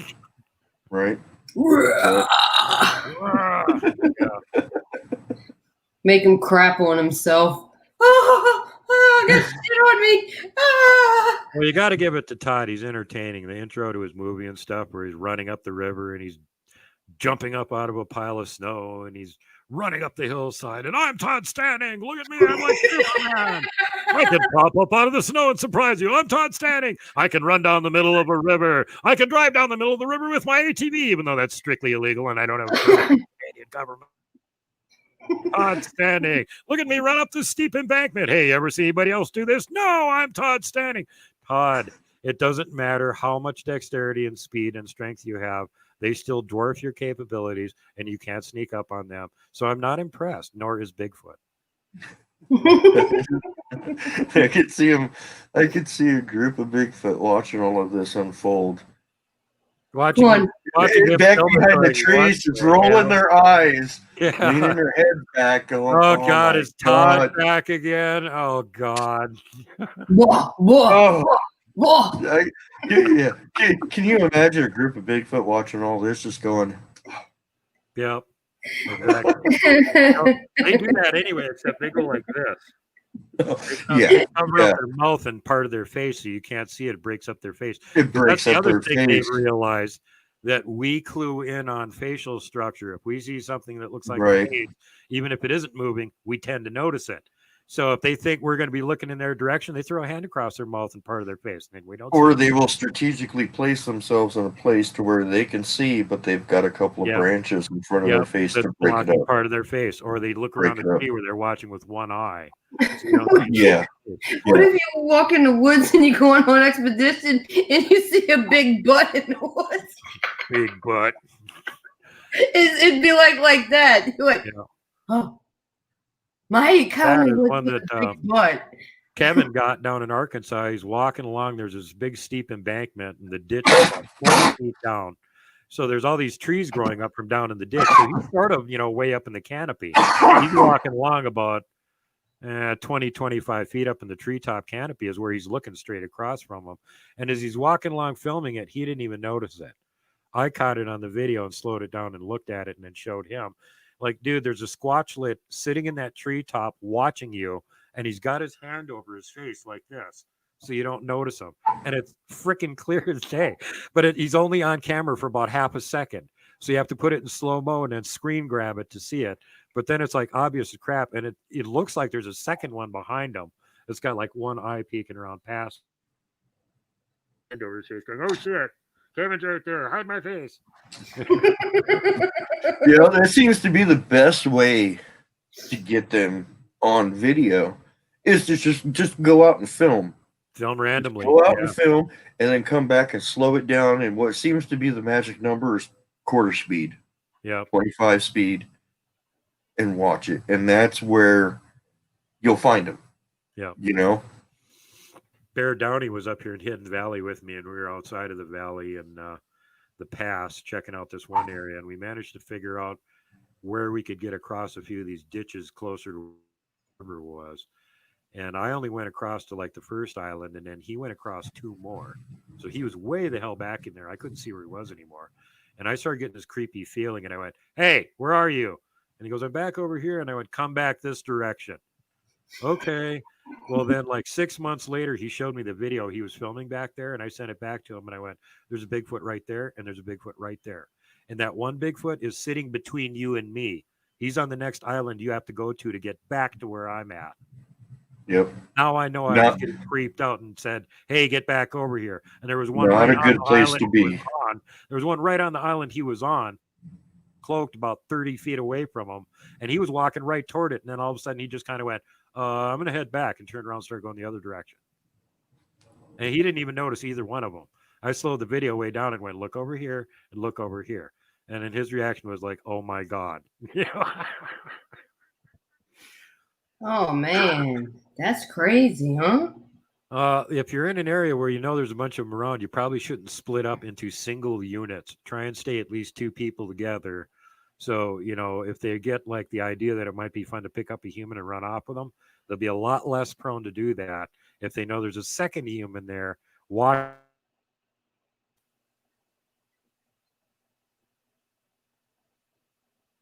Any type of one-eyed cryptid. Yeah, Cyclops.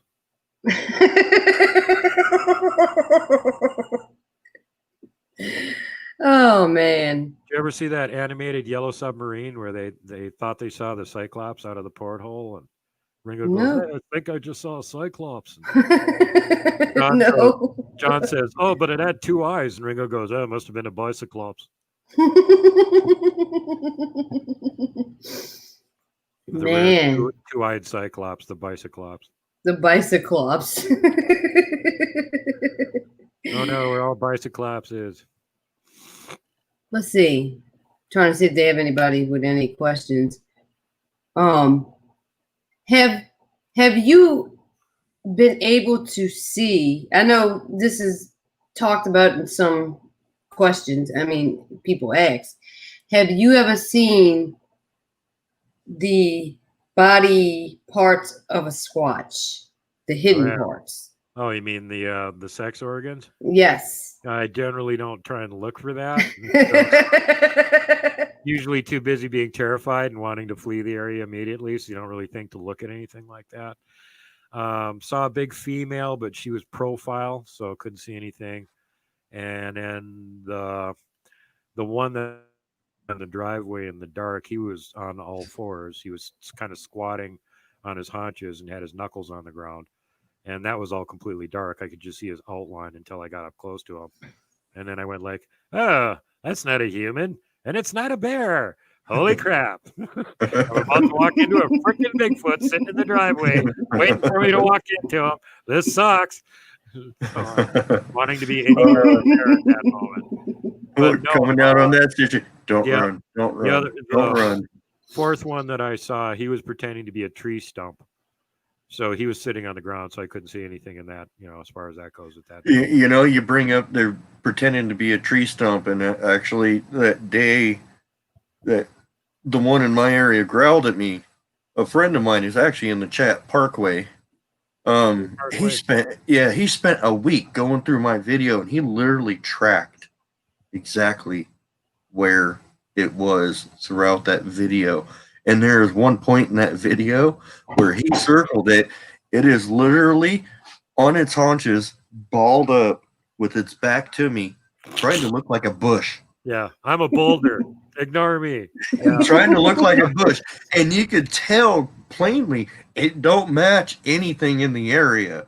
It is not leaves. It is not sticks. at his hair. Yeah. But he tried to give him an A for effort, Yeah. you know.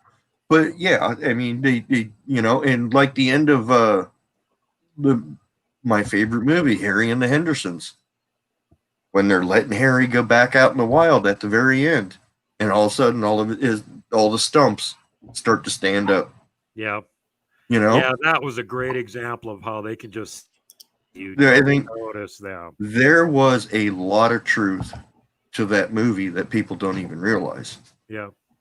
You know, predictive programming.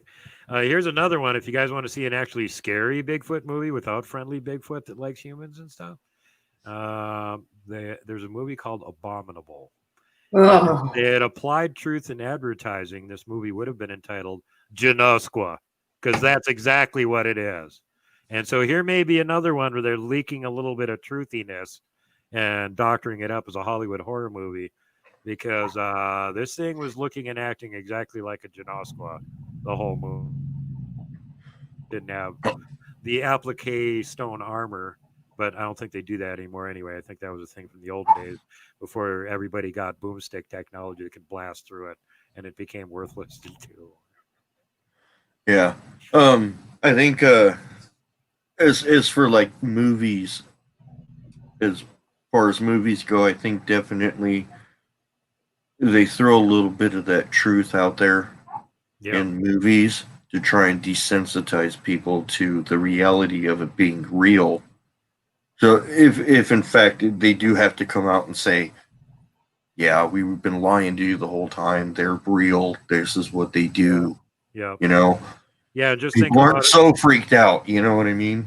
Well, here's part of the reason why they're not going to disclose, because think about all the people that have disappeared in the woods and they don't know what happened to them.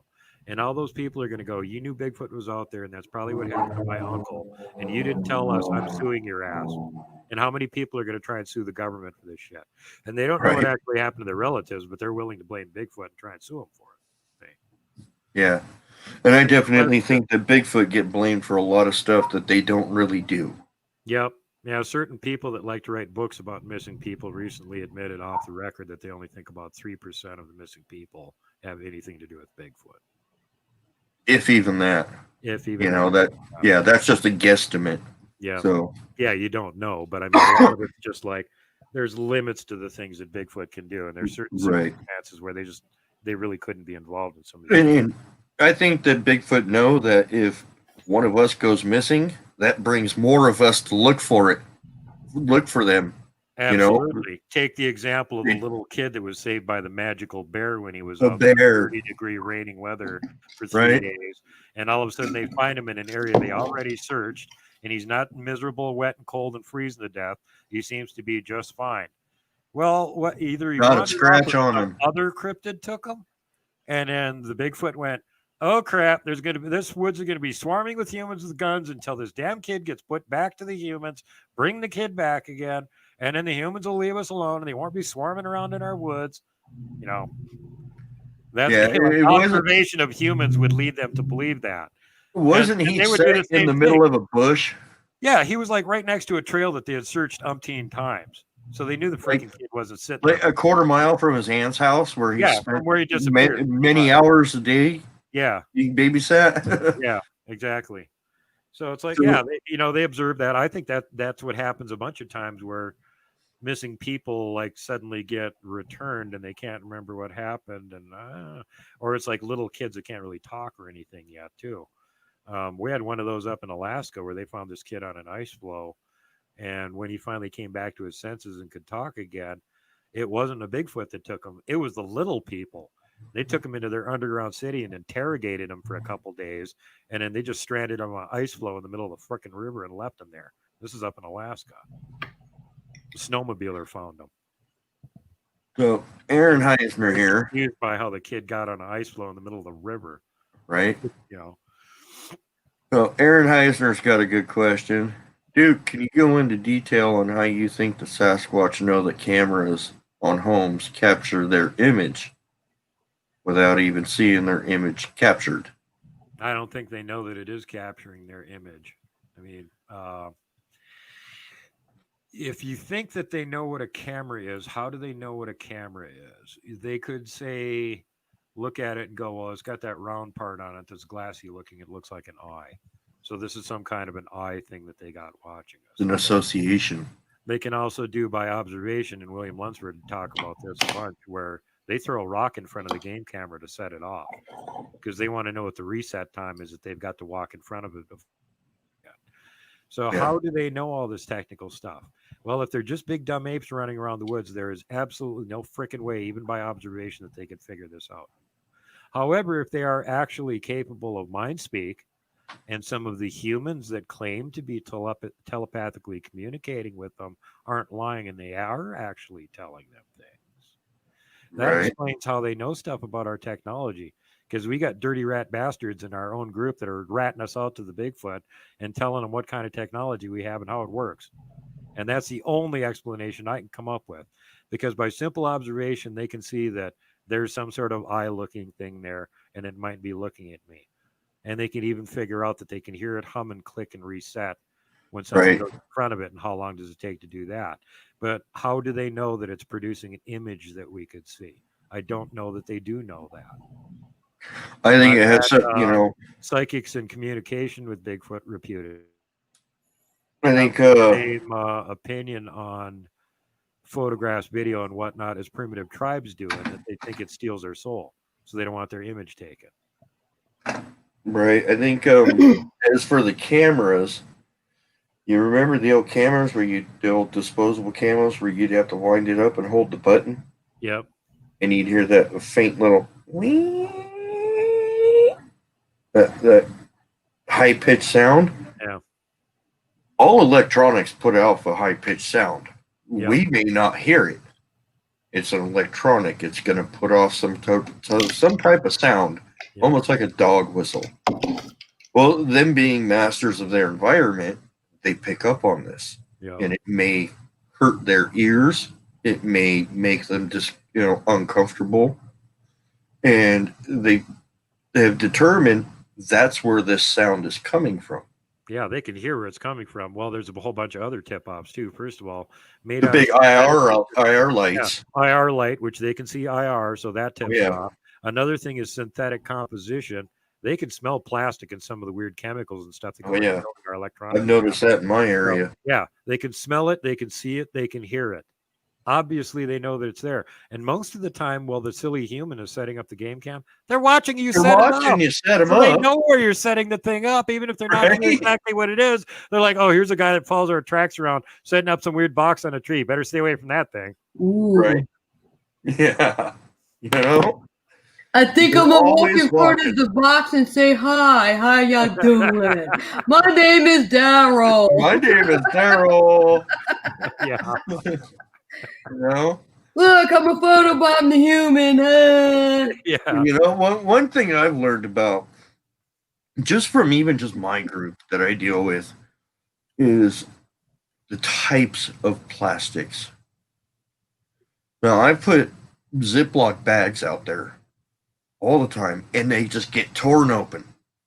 Contents eaten, dropped on the ground. I put a grocery bag out there, which is a lot louder and crunchier in noise.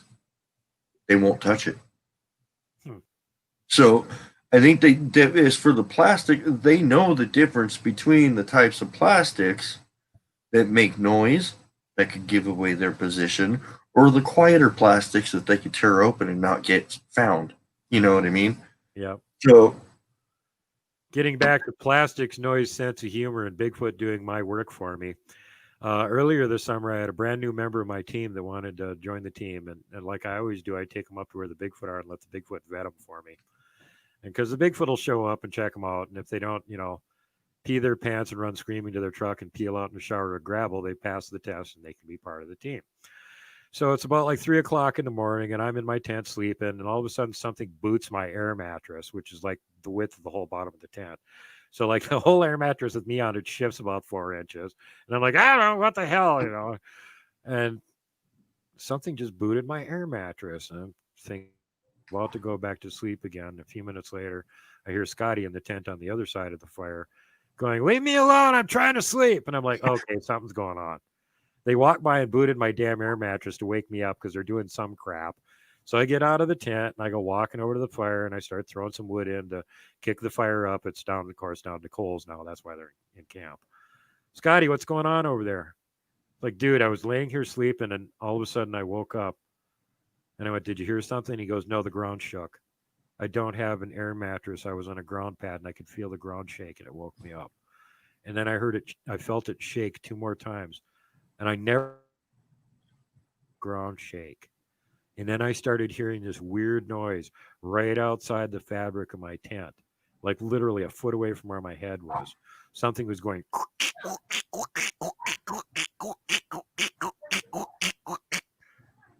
And he said, I'm waking up. I don't know what the hell is making this weird noise. It takes me about 30 seconds to realize it's not a natural noise, but it is something I've heard before. And it took me almost about 3 minutes to realize what I was hearing was one of the empty plastic water bottles I left in front of the tent. Somebody had picked it up and was squeezing it over and over again. And then he lost his patience, went, knock it off, I'm trying to sleep. And apparently they left the camp and I got up. So after he tells me the story, I just start laughing my ass off. And then he starts laughing his ass off and he's going, that is pretty funny. Bigfoot are nearby and they're listening to us tell the story and laugh our asses off. So he passed the test. You know, he didn't freak out and wet himself and run to the truck and try and escape or anything like that. Right. He just let him mess with them. Yeah. But yeah, they do things that you don't expect and they got a sense of humor. And, you know, like, oh, Duke's got somebody new with them. Let's go mess with them. And this is definitely the adults because the ground shook. When Sunny was up there, it was the same thing. We got up there late in the day, didn't have time to set up both tents, just set up her 2-person tent. We both piled in there, and at 3 o'clock in the morning, she wakes me up. There's Bigfoot next to the tent. I'm like, how can you tell? I've been listening to them walking around, and they're talking. They're going, and I'm like, yeah, they do that. What else? And she goes, one of them's going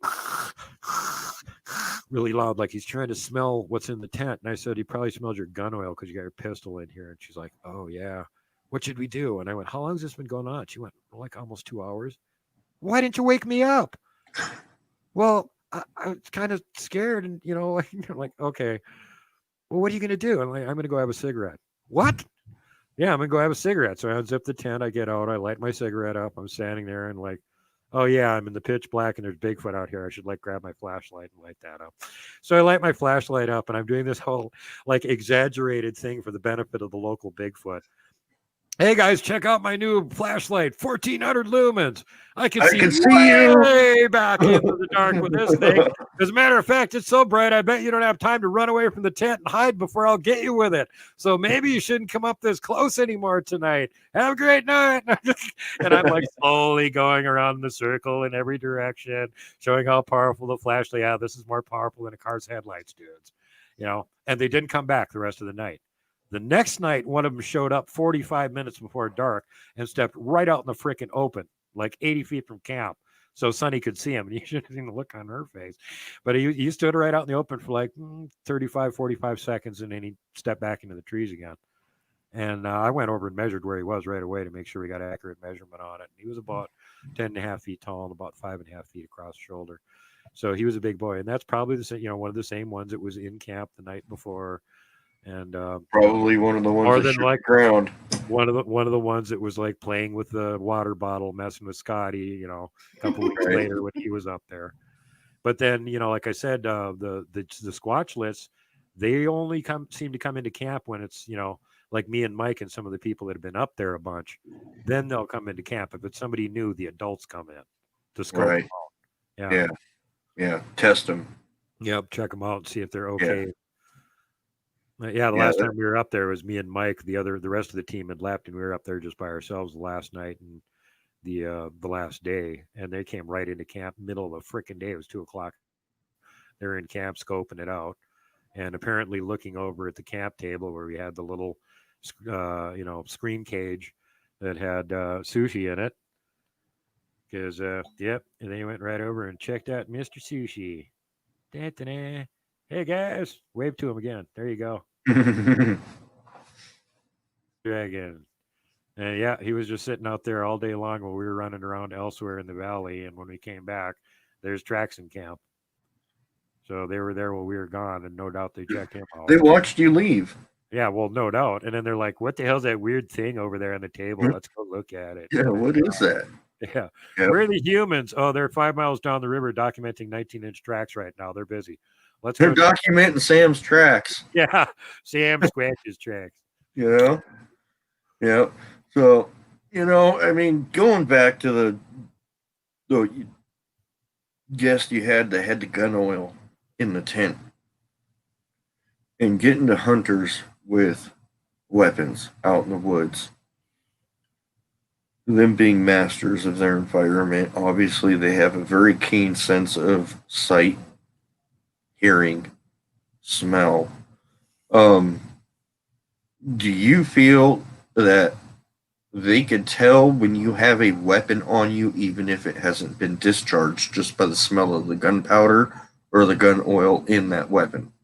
I think so. I think if they're close enough, they can smell the damn things for sure. The other thing that may be somewhat alarming to people that are unaware of this is Bigfoot aren't the only ones that pay attention if you got a gun or not. Oh, yeah. Here in Montana, we've got plenty of reports now of mountain lions and grizzlies following hunters. If you have a pistol, they don't pay any attention to you. But if you've got a rifle, they follow you around because you're going to shoot something and they might be able to get the carcass before you can get to it. At the very least, they'll get it. Leave that part. But they might be able to get the whole kill and haul it away. So the mountain lions and grizzlies now follow people with rifles around the woods. So if you want to be safer and not have them following you, carry a pistol because they're not interested. If you got a pistol, you're not hunting. Right. And yeah, I'm sure it's the same thing with Bigfoot. They're observant too. Well, what's this guy doing? He's walking around with a rifle. He's hunting. Stay away from him. Because Bigfoot's more than big enough to pick up whatever you happen to shoot, and you don't get there in time. And, the blood trail just kind of disappears, and there's no animal. Oh, yeah, Bigfoot got there first. That's where it went. Yeah. He poached your food that you just shot. I honestly firmly believe that they do follow hunters around, and as soon as they hear that bang, yep, they're like, let's go get it. Yep, the race is on. Can I get there? Because the hunter waits. Yep. Takes that shot. It sees it makes contact. The target runs off a little bit, off into the brush or whatever.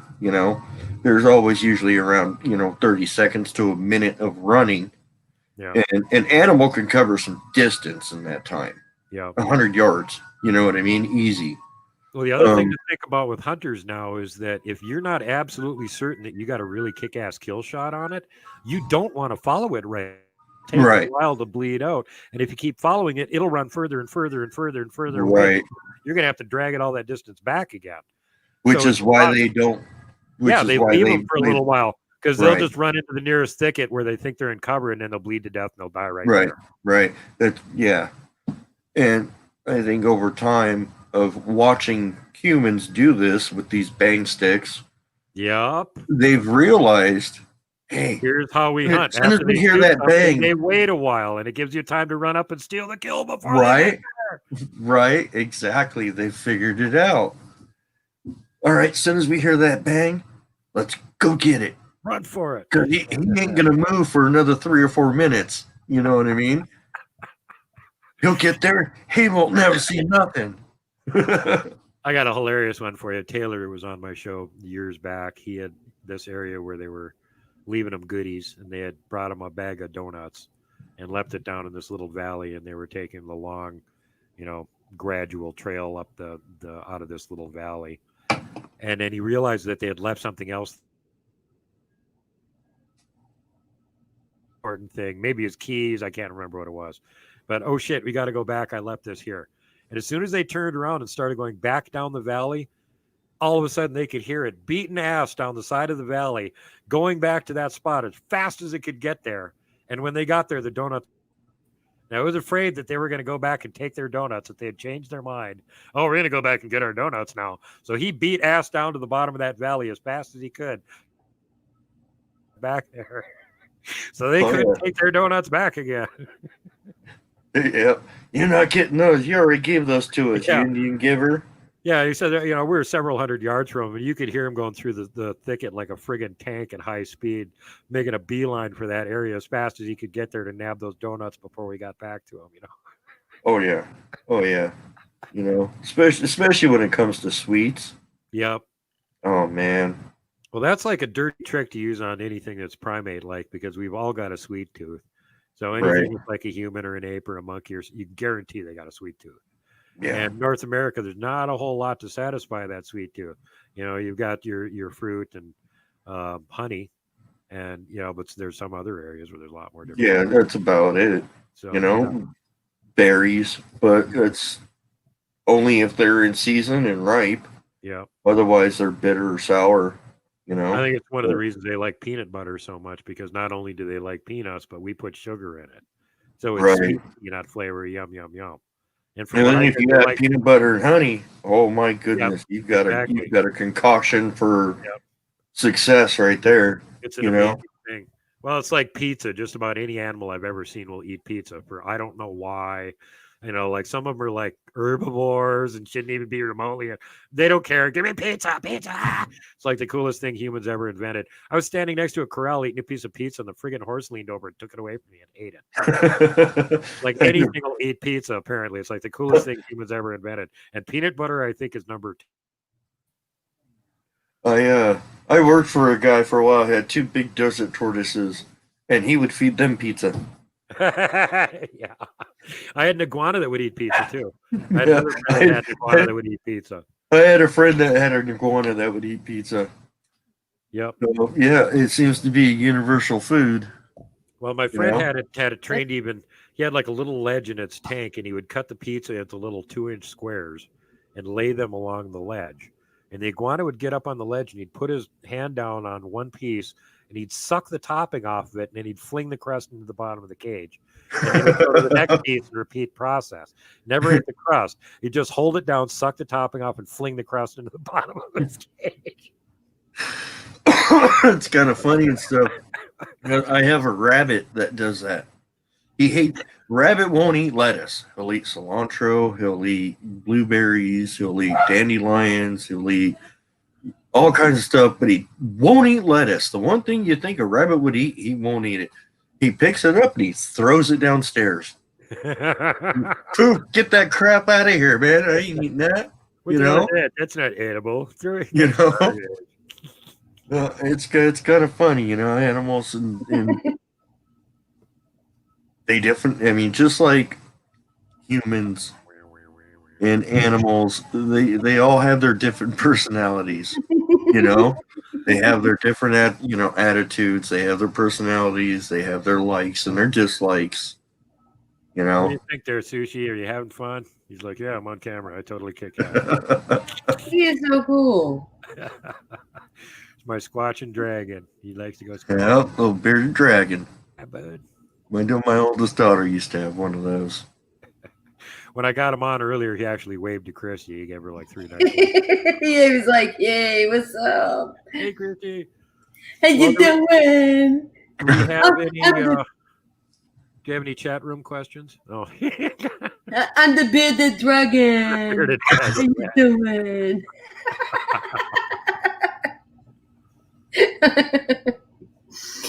Let's see. I'm looking to see if anybody's got any questions. Bomber's on here. Iceberg lettuce is toxic for rabbits. Yes, I know this, Bomber. I am well equipped with well knowledge in all of my animals. I'm not giving it iceberg lettuce. There's no nutritional value in it. I understand that. Bearded dragons can actually eat it. It gives them the runs, though. Right. It's not recommended. Nope. Not good for them. But yeah, I'm very well knowledged in the diet of all of my animals. I've got 3 guinea pigs, a rabbit, a desert tortoise, and they all eat similar but slightly different variations of stuff. Iceberg lettuce is not on the menu for any of them. No. So that's icky garbage that humans eat. Yeah. And it's probably really not even good for us if we really get down to it. How far away from a true discovery do you think we are? Or will it ever truly happen? Be more specific. What do you mean by true discovery?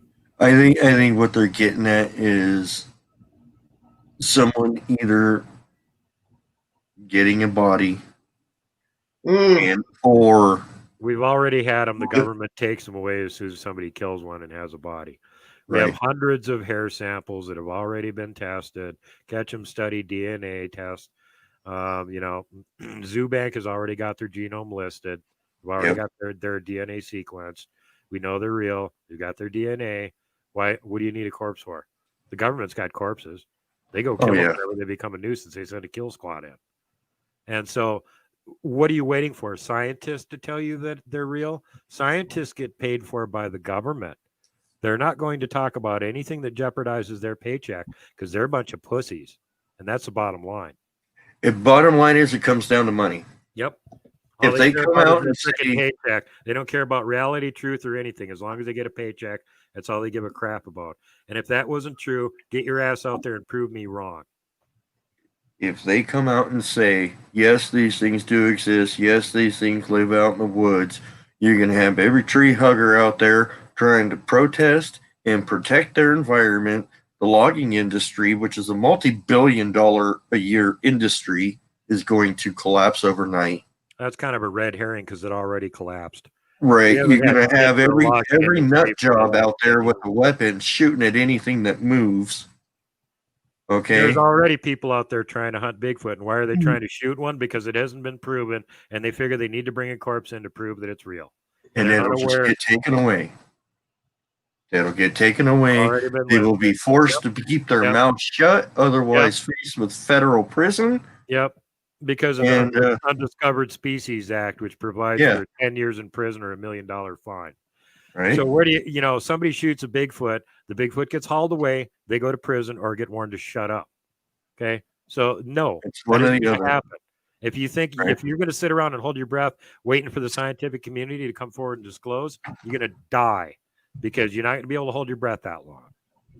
It The ain't best happening. thing to do is just People to that go fund out there people and that fund find the out for scientists yourself. don't want it coming out, so it's not coming out.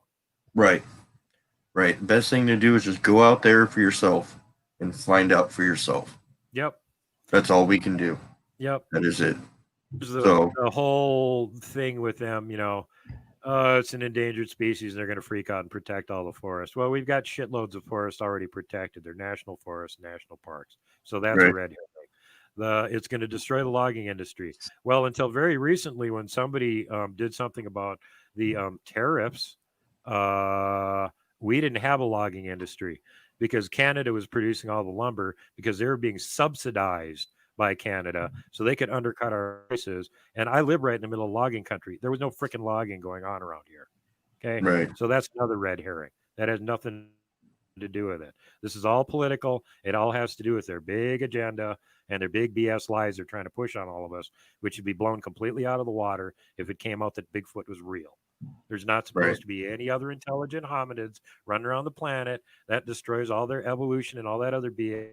That we outcompeted all the other competitors, and we're the only ones that are left. That's bullshit. Bigfoot's still here, and there's other cryptids running around. Right.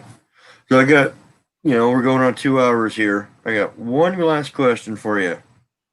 With all of the evidence and the stories that you've been presented with from your personal experiences, what do you think they are?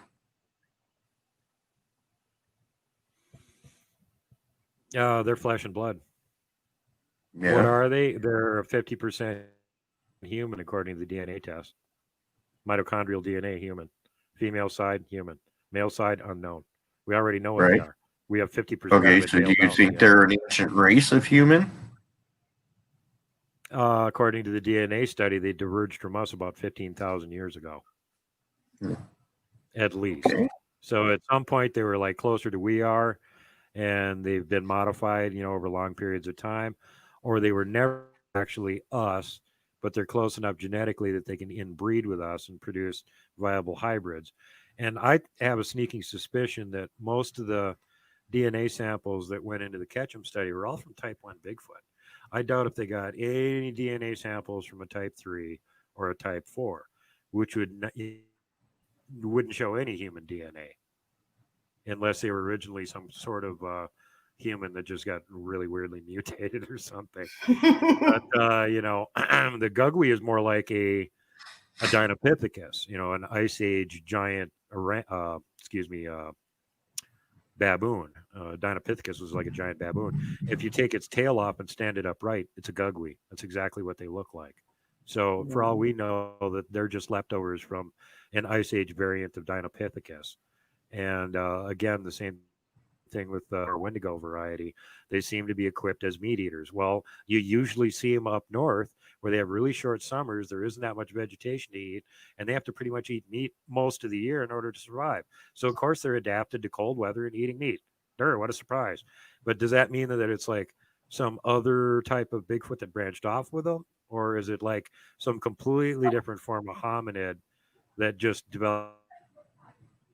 Whichever one, there isn't very many of them. You know, at least humans hardly ever run into one of these things. I've only run into 2 people that I've been able to verify. A third one that I haven't been able to verify that have actually had sightings and, you know, seen these damn things. So it doesn't come up very often.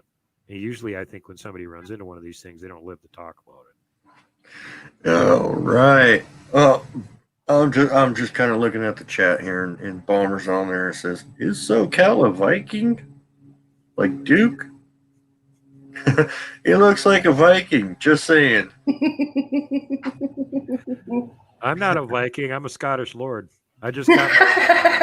I'm not even kidding. I just got my title for it earlier this week. Somebody that actually is a Scottish lord granted me some of their land, and so I am now technically a Scottish lord. So you can call me Lord Duke. Yeah, well, thank you. My family lineage goes back to the Welsh. Oh, right on. So other than that, that's all I know. That's the enchanted part of the British Isles. That's where all the, you know, the weird dragon and stories. Right. Yeah. The dragon slayers and stuff like that. Yeah. So Scotland's where all the barbarians live up there. That's where, you know, that's where the Grey Man of Ben McDewey is. That's their local Bigfoot up there in Scotland, you know. Yeah. Yeah. So hey, I'm not lying. I do have a kilt hanging up in the freaking closet. So I hope you got panties to go with that. You're not supposed to wear that with those. You don't have one with what is? Wait, you don't have commando when you got a kilt on. You don't have the panties with the Sasquatch on the front of it. Nah, you got to keep with tradition when you put a kilt on. Well, I'm not Scottish, so I don't know. Well, let me tell you, it is very exhilarating and very freeing. Yeah. I don't know. I'm Italian and German and American Indian, so that's my lineage. You know. Plus, if you got a kilt, there's no zipper in the way when you have to. Right. Nothing to accidentally zip up. So, we don't have those accidents, and there's a reason for that. I used to throw this yearly camp out party that went on for like 4 or 5 days, and we'd have, you know, kegs of imported beer and all kinds of food and bands and stuff. And 2 of the guys that did troubleshooting for the technical stuff were really into that sort of thing. And one of them actually had a kilt with all kinds of pockets made that he called the utility kilt. Like a tool belt kilt that he was wearing the whole time, running around the party with this thing. I was working. They actually do have a lot of construction workers around here use those utility kilts. Utility kilt, I know, it's hilarious. It's fine when we're building a single-story house. Yeah, we're building a not two-story house. Site. The boss says, "Nope, you got to wear pants when you start the second story." No one wants to see that. All right. Yeah, if you're a roofer wearing a utility kilt. Wear pants until we get the floor on the second roof, please.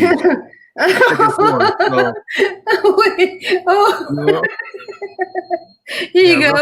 Can't go commando if they're wearing a utility kilt. Right.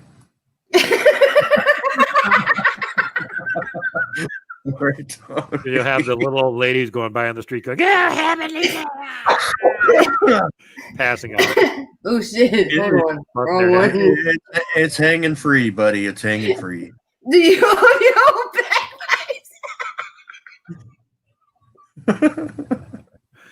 Actually, one of my admin team members plays bagpipes and marches and parades and plays bagpipes.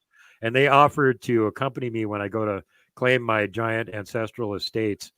And they said, "What bagpipe song do you want me to play?" And I said, "Well, of course, the Imperial March from Star Wars." I would have been like AC/DC. I would have said AC/DC. Yeah.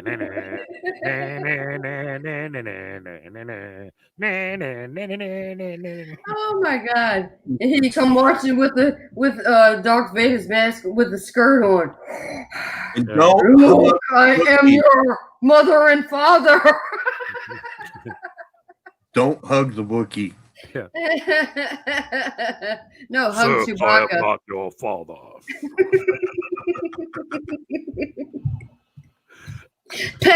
Pet an Ewok.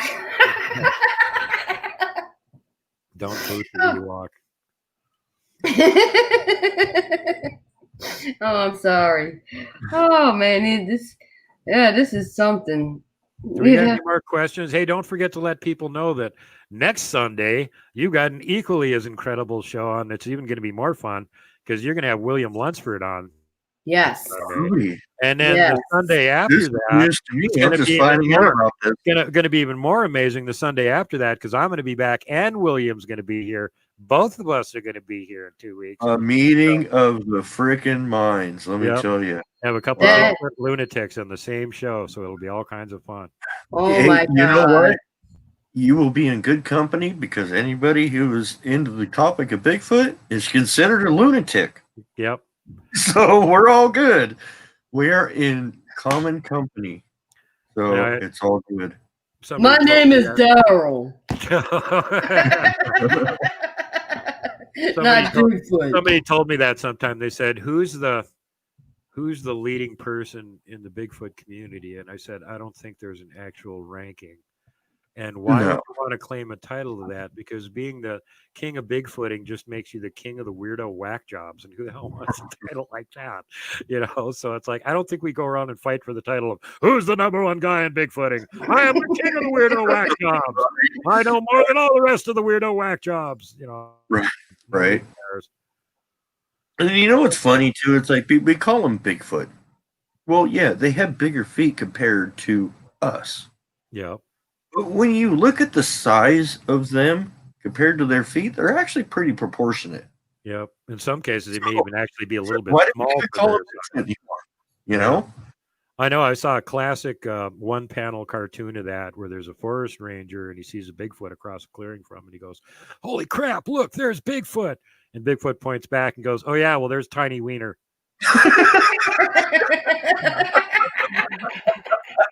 Oh, that is great. And Bigfoot's got a sense of humor. He's a roaster, too. I can completely picture it. Now, one of those dour Bigfoot grimaces. Oh, yeah, Tiny Wiener. Yeah. Right.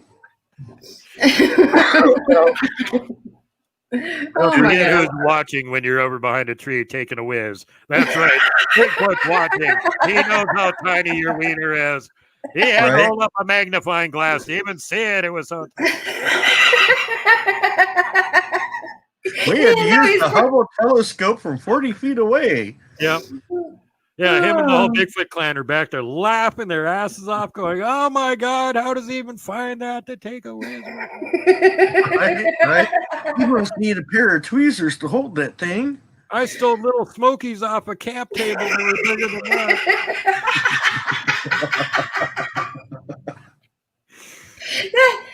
Okay, I just had a thought. Just imagine you walking in the woods. And you get by a bush in a tree, and you see the male genitalia of the Bigfoot just sticking out, and you're taking.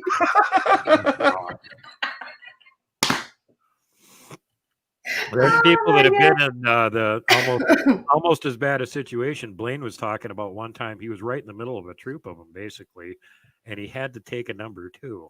Oh no! It's like, oh God. Now what do I do? They're in I can't walk away from them. They're in every direction around me. I'm just going to go back in this bush over here and oh God, I know they're watching me the whole time. You know, going into that topic, Oh no.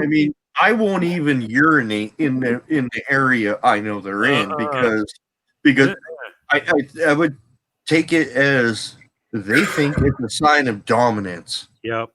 You know, it's like an animal marking its territory. I mean, Exactly. I'll hold it as long as I can, and I'll just be like, I'll be back. I have to go here. I'll walk a freaking mile down the road where I know they've never been and urinate and then come back. You know? So yeah, if you take a whiz on one of their tree structures, that's like asking for it if you want to start a fight with a Bigfoot. But hey, I don't have my computer plugged in since I had to move it to another location, and it's telling me my battery's about to die. So I may have to like bow out here, guys. No That's worries. okay. No worries. We were about to shut it down anyway. Duke, it's been an absolute pleasure meeting you. It's been a blast being here, guys. And hey, this week, you know, speaking of William Lunsford, I got a show with William Lunsford coming out this week. So you can watch all the latest stuff from him before you tune into the show here next weekend and catch him live on the show here. Exactly. That's right. Exactly. Well, thank you for joining us tonight. Yes, thank you so much. Chat. Duke, it's been an amazing 2 hours and 15 minutes, man, and we've barely even scratched the surface. Oh yeah, I could talk for freaking days. Like me and Bear, if you got both of us tag teamed and kept feeding us caffeine, we could literally go for days. Right. And not run out of things to talk about. We could just keep going. Oh, there he goes. All right, battery is dead, everyone. So I guess we have William Lunsford next weekend. Yes. And then the following weekend we have Duke and William Lunsford. Yes. That is going to be a fun show. That is going to be intense. Let me tell you. Yes. So I don't know how you put this together, but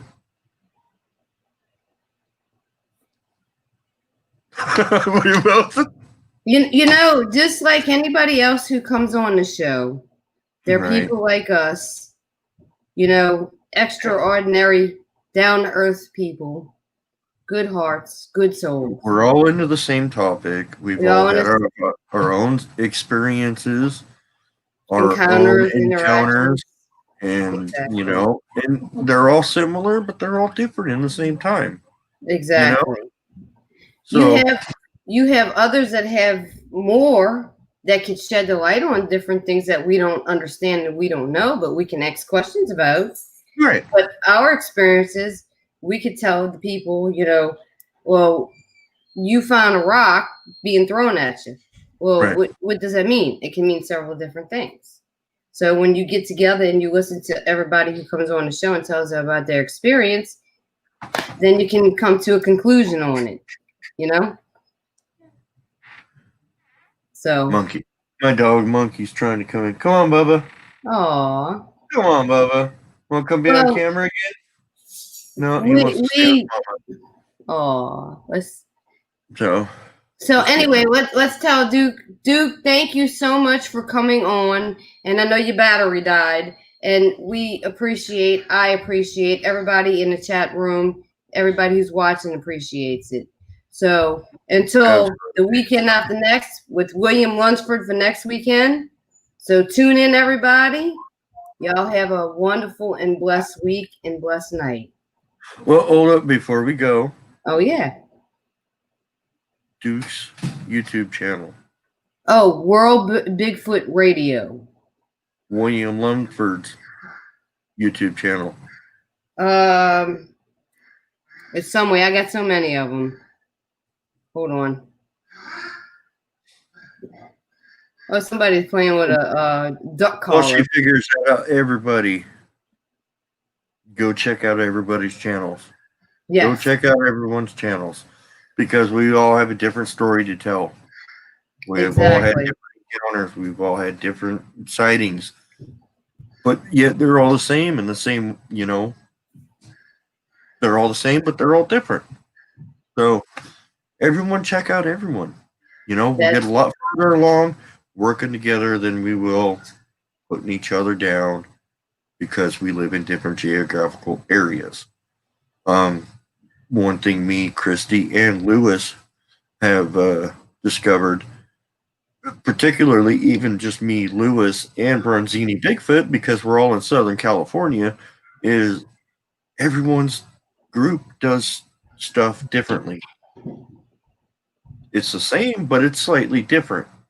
So even in just that short amount of distance, they have their own way of doing things. So we all hold a piece of the puzzle. So let's start putting down our pieces, putting the puzzle together. Working together. Yeah. So don't discredit anything. Don't discredit anybody's encounter stories. Just file it in the back of your mind. And eventually, you may have something very similar to it and be like, hey, I remember that story. That's very similar to this. There you go. You just got a piece of the puzzle. So let's start putting the puzzle pieces down. Start putting this puzzle together. You know? Exactly. So. Yeah. All right. So did you figure out that YouTube? No, it's not letting me pull it up. I don't understand why, but I will tag it on. I'll get Lewis to tag it on the thing. All right. All right. So it sounds like we have a very exciting couple of weeks. Yes. Yes. Now, if we can get Tom Control in on this meeting of the minds. Yeah. Oh boy. Oh my God, that would be oh boy. That would be interesting. But oh boy. I'm gonna end it. Y'all have a good night. You stay on for a second until I end it. Yeah. Everybody, thank you for joining us. It's been an absolutely edge of the seat 2 hours and 21 minutes so far. So thank you all for joining.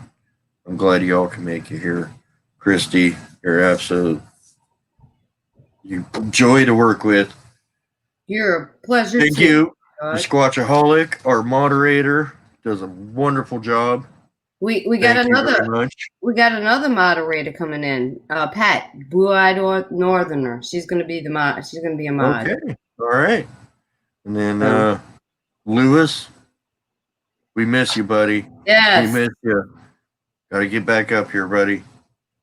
Yes. Join the crew, man. It's been far too long without you, man. So I'll figure out that computer thing and get that situated, buddy. Yes. We need you back.